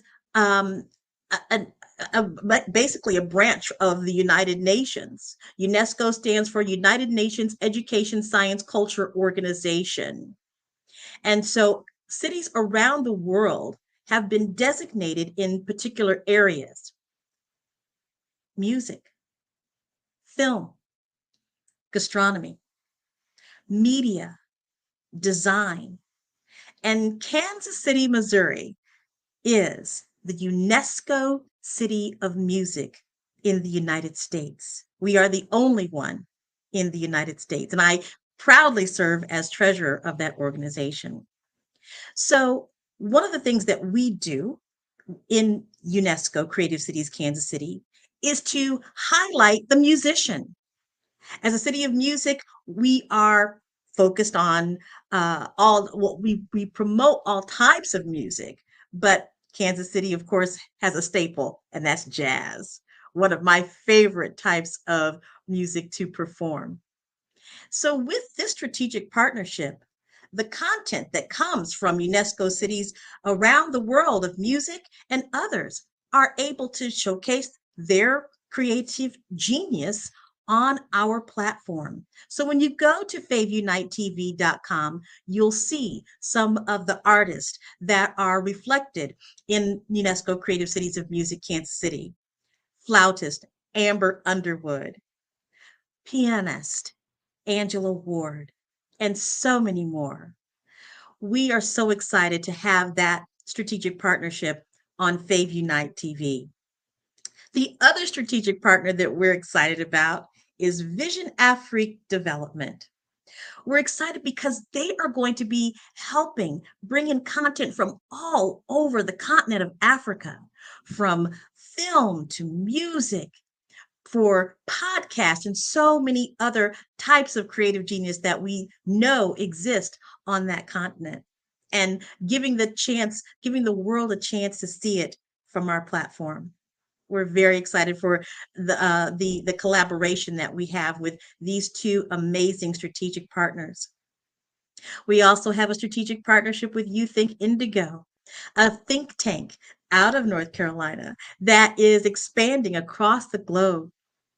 We're excited because of their entertainment division and our ability to work with them in having content on Fave Unite TV. This is an amazing experience that I, again, am so proud to be a part of. It really is an answer to a little girl's dream.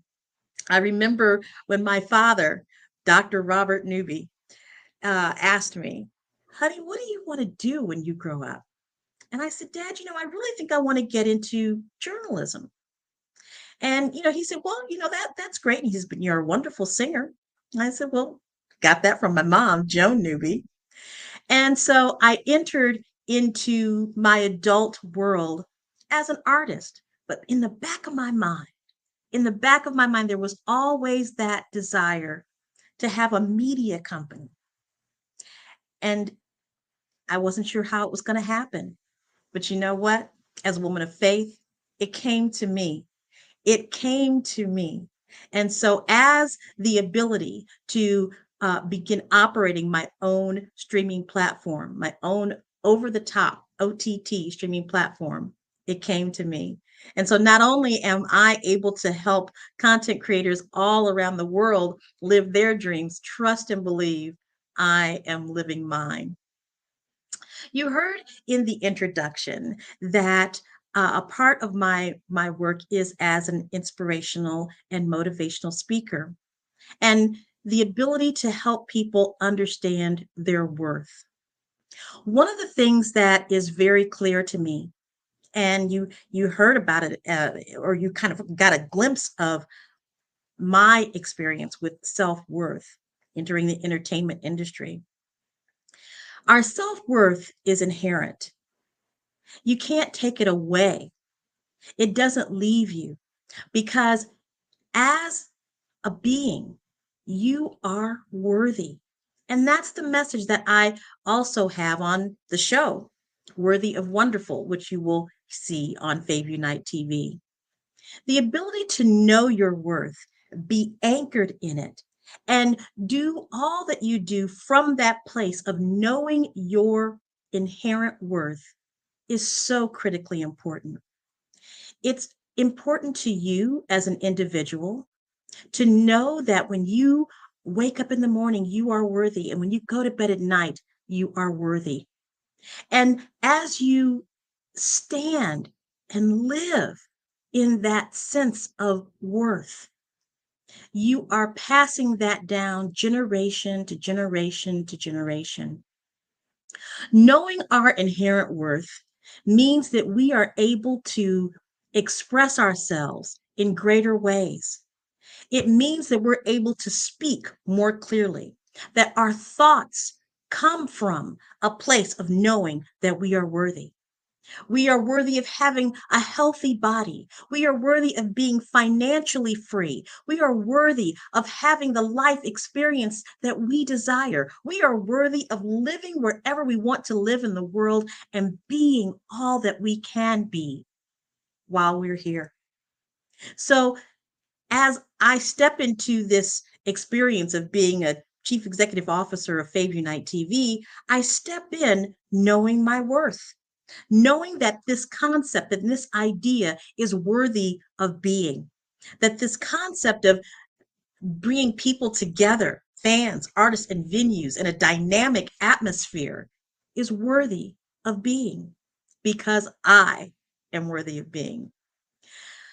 The other thing that you may have picked up on is that as a Black woman in business, in the entertainment industry or whatever, that's also a very interesting road. It's interesting because, you see, we are often disenfranchised when it comes to the world of, as you saw in some of the advertisements, that we are disenfranchised when it comes to finances, education, and certainly entrepreneurship. And so it's important as a Black woman that I stand for Black entrepreneurship and that I stand for Black women in entrepreneurship. Because we have something to give, we have something to say, and we have something to market. Our ideas, our concepts, our inventions are extremely important to the world. And it is important that we acknowledge that we have stepped into that world of entrepreneurship, of invention, of business ownership, because we have so many young girls who are looking at us, watching us, wondering how they're going to make their way in the world, whether they are artists, whether they are bakers, whether they are in the world of finance, whatever it is. They need to see us. They need to see us stepping out and stepping into our genius. They need to see us being bold, proactive, creative, industrious, and competitive. So I am very excited to be a Black woman entrepreneur. And I'm excited that there are more and more platforms that give us space to share that information. And that one of those platforms is Fave Unite TV. So I'm going to be really candid with you right now. We are looking for content creators. We are looking for people that are looking for a place to have their works known, for their creative genius to be seen. And so I would invite you to go to faveunitetv.com. That's FAVUNITETV.com and see some of the content that is there. We're looking for Black women filmmakers, Black women entrepreneurs. We're looking for Black businesses, period, because we have a voice and a stake in the success of our people. And so I would love to have you join us on that journey. And as a supporter of Black businesses, we want you to subscribe. Yes, we do. We are offering an introductory price of $2.99. And because you're jumping in early, we're going to discount you $1. So subscribe for $1.99 on faveunitetv.com. Explore the content, be a part of the platform, and as a business, advertise on faveunitetv.com. I want to tell you a little bit about my background. You heard in the bio and the introduction that I was born, my parents named me Gretchen Elizabeth in 1962. And that was at the height of the civil rights movement. In fact, of course, you know that we are celebrating 60 years of the March on Washington. So that's the world I grew up in. And my parents named me Gretchen Elizabeth. But because we were surrounded by amazing people from all over the world, and they had these incredible names, I wanted one of those names too. And so I just simply asked my parents, can I have an African name? I want an African name. And so my parents gave me a book that listed African names from all across the continent. And I landed on this one, Bukeka. Bukeka, as far as I can remember in that book, had something to do with princess. And as a little 6-year-old girl, well, I just knew that I was a princess. And so therefore that name was for me. And so I chose Bukeka as my first name, which comes from South Africa, from the Xhosa language. And then I chose a middle name, Bosede. Bosede means born on Sunday. So as a little girl, I stepped out of the name Gretchen Elizabeth and stepped into Bukeka Bosede. So I really wasn't sure how impactful that was until I became an adult and started telling people that when I was 6 years old, I changed my name from Gretchen Elizabeth to Bukeka Bosede. And that was compelling to so many people that it inspired me to tell the story more and more and more. Eventually, I did travel to South Africa, and I met with a group of ministers. We were sitting at a table at the Novalis Ubuntu Center in Cape Town, and each person giving an introduction of themselves. When it came to me, these beautiful smiling faces said, "How did you come to have that name?" And I told them, well, my parents named me Gretchen Elizabeth when I was born, but when I was 6, I chose the name Bukeka.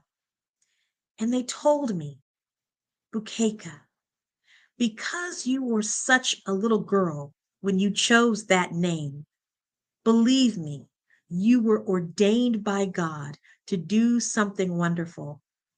And I have felt that way ever since.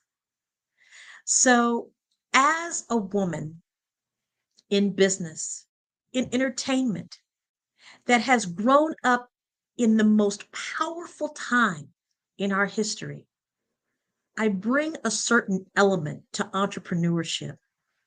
I bring the element of having and telling and adopting and choosing a narrative that speaks to me. I bring to this industry a unique voice of talent, music, entrepreneurship into the world of streaming platforms. And because I have such a magnificent and dynamic team working with me, it all comes to life. It all comes to life in a way that you have not seen before. I'm very proud of the fact that there are many other channels that are focusing on the content that comes from our people, from melanated people around the world. And I am proud to be one of those platforms, Fave Unite TV. You're going to see on that channel all kinds of different content. You're going to see education and inspiration, my dear friend Enolia and her master classes. You're going to see information regarding the indigenous people of Peru from Dr. Linda Tello. You're going to see an amazing artist there by the name of Felix Fury from Vision Afrique Development. And you're going to see an amazing filmmaker by the name of Ronald Dillard Jr., who's brought 4 of his amazing short films to our channel. When We Pray on Them, The Color in Your Eyes, A Monster, as well as Unbrotherly Love. With one of the channels or categories that I mentioned to you, Vision Afrique Development, I want to say a special hello to Dr. Sebastian Copulande, who is president of Vision Afrique Development, for having a vision to bring this content from all over Africa to come through FaveUniteTV.com, as well as our beautiful, beautiful Queen Mother, Duchess Winfred Chitonga. We are so excited to be working with them, and you're going to see more. You see, it is time, my friends. It is time to subscribe to the narrative of our own. It's time to set our sights for greater ways of being seen in the world on of streaming platforms and taking control and taking back our power to express ourselves in our own way. This is an important time in our history because this time in history means that we must have a platform that not only tells our future in technology, in finance, and in other ways, and in particular creative ways as well, but to be able to have a platform that showcases our history, that talks about the things that we have contributed to all areas of the world throughout the diaspora. This is the time. Now is the time to express our true selves to the world so that they know beyond a shadow of a doubt that those of melanated skin have been and always will be an important factor in the expression of humanity. My passion is to use the power of my voice, again, to be a positive vibe in humanity, to use the power of my voice to express love, joy, peace, and harmony, and to use the power of my voice to be a way that people can connect to one another.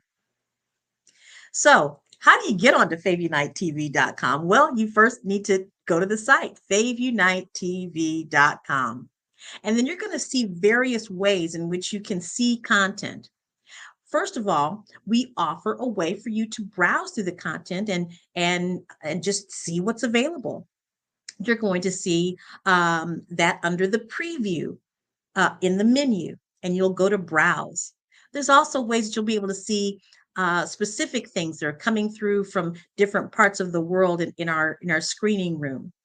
And then as you describe, when you describe to Fave Unite TV with your $1.99, You're going to be able to see other content that is not necessarily available on the open to everyone and browse section.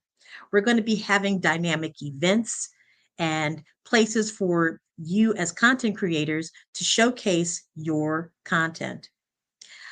One of the things that I think is very important for content creators to know on Fave Unite TV is that we take it upon ourselves to make sure that wherever we are, you are too. So we're here to help you get yourself exposed in all different types of ways. Now, there are lots of content creators out there that have millions of followers, lots of viewers, and they're doing a great job of monetizing themselves on different platforms. And then there are those content creators who have a few pieces that maybe don't have that, haven't reached that level of viewership and fans. And so we're here to help you do that. Of course, we're here for everyone, for those that have millions of viewers, as well as for those that just have a few. Because again, this is about bringing everyone together. This is about bringing the fans, the artists, and the venues together. Now, as a venue, Fave Unite is a venue itself, but so is Vision Afrique Development, and so is UNESCO Creative Cities Kansas City. So therefore, you can have your platform on faveunitetv.com and show the content that comes in from your amazing organization. We pride ourselves on being able to work with you and determine what is it exactly that you need as a venue, as an artist. We already know that the fan wants to see unique and creative content from all over the world. So we've got that. But we want to make sure that those businesses, those entrepreneurs, for the products that you have and the missions and the visions that you have, also find a way on faveunitetv.com. So I invite you to contact us. You can go to our website, faveunitetv.com. You can email us at info@faveunitetv.com. This is an amazing way to contribute to and participate in the expression of the narrative that is coming from our community.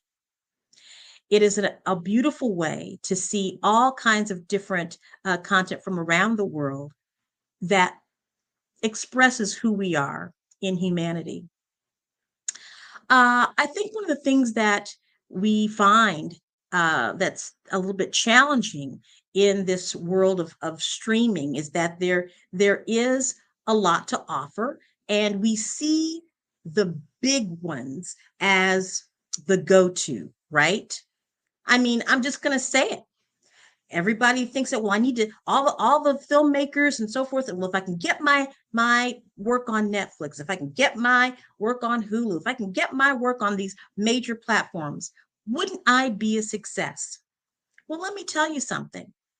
There is a place that wants your content, that wants your films, that wants your music videos, that wants to bring you to a place where you can meet your fan up front.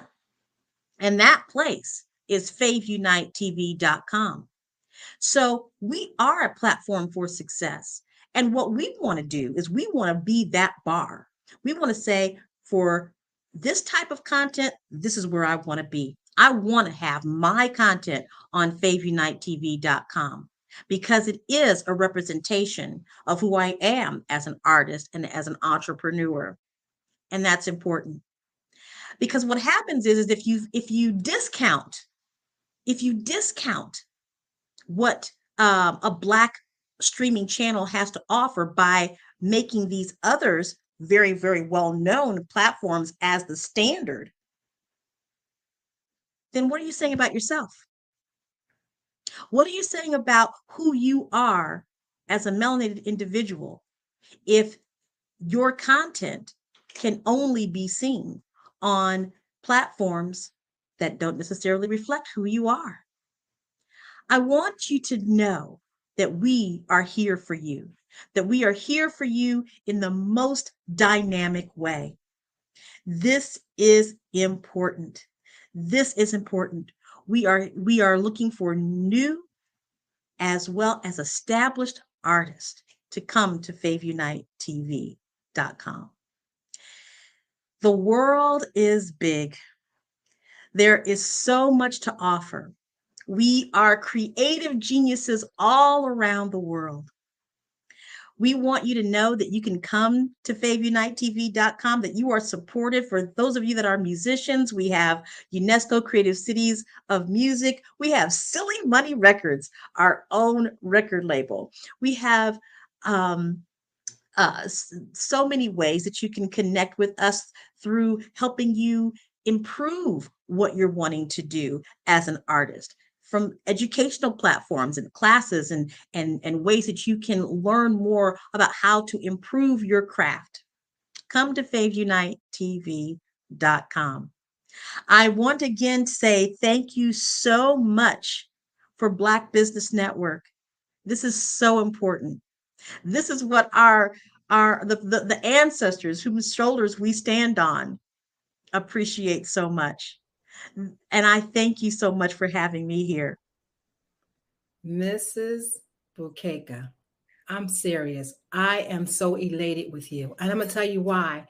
You are the answer to so many people's problems. You know, we have been looking at these other networks as though we need to be connected with them because they had a certain standard. But if we don't bring our own standard to one another and raise up platforms like the Black Business Network, Fave and Unite. I just went to your website and I am so grateful to be connected with you from this day going forward, because I just started emailing people saying, you will not believe who is on the Black Business Network this morning, because we seriously have needed for such a long time. You know what I mean? A platform that, I'm not saying there's not other ones, but the way you have spoken, you know what I mean, and have ignited the understanding that you're looking for creative content. You know what I mean? You're opening yourself that we can now say, I know those who are working in behind the scenes and their platforms looking for an opportunity of what you are bringing, even myself.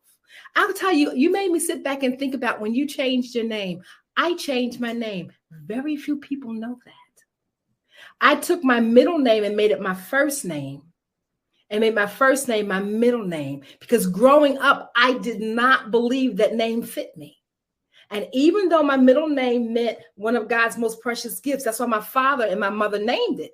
But I'm telling you, you bring women full figured to the front. And I'll tell you why. It's because, as we know, Black women's businesses are the fastest growing businesses. But how much are we really growing?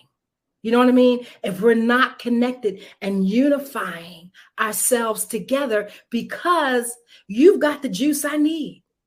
I got some content I can bring to you. You know what I mean? And so uniting, the name of the company was so well put together. So well put together. I'm telling you, Miss Bukeka, wow, wow, wow, wow. Thank you so much for allowing us to stand up. You know what I mean? Because I know, you know, if we don't expose ourselves more and more on this beautiful platform, the Black Business Network, then we understand we've been in the back far too long. We have the keys to the kingdom to do what we need to do for ourselves, because nobody can do it if we don't do it for ourselves. So I am so grateful. Can you tell us the website again, just so everybody hears it? Well, thank you so very much. It's been an absolute pleasure. I just can't thank you so much for having me. And again, if you're wanting to get to faveunitetv.com, just go ahead and email. Again, that's info@faveunitetv.com. And of course, the website is faveunitetv.com. And this has been a real pleasure and delight. And I hope I've answered all your questions. You have. I believe you took us down a journey to understand, once again, that this is a platform that can be exposed to the entire world. You've already been doing the legwork. You've already put the vision and brought it forward, you know? And so now it's just for us who've been looking and waiting and building to just let it go connect with you, faveunite.com. If we have an email or question, we can go to info@faveunite.com, and that is faveunite.com. I am just blown away today with the information that you shared and the genuineness for understanding that we already are worthy. We are already worthy. We are already worthy to operate in the highness of our beings. We are some of the most highly gifted people in the planet. And we need more opportunities to unite, to use our gifts, our talents, and our core strengths to be the greaterness of what we have been chosen and picked out to be. And you've said it so eloquently well. So I'm so grateful. I will be right there on faveunite.com. I'm telling and sharing it with my inner and outer circle, because I know the value that you've expressed today is the answer to our prayers. You are in the right place at the right time. The Black Business Network opens again for its Black Business Olympics, a 24/7 broadcast on business, strategies, global branding, social media marketing, finance, advertisement, and much, much more. Featuring the top, most powerful entrepreneurs and speakers and thought leaders from all around the world as they gather together for this phenomenal event.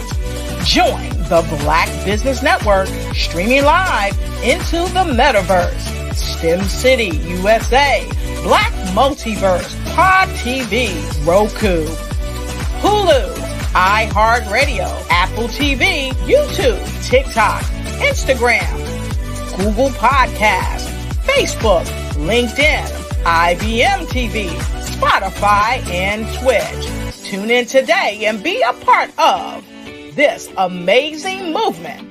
The Black Business Olympics welcomes you.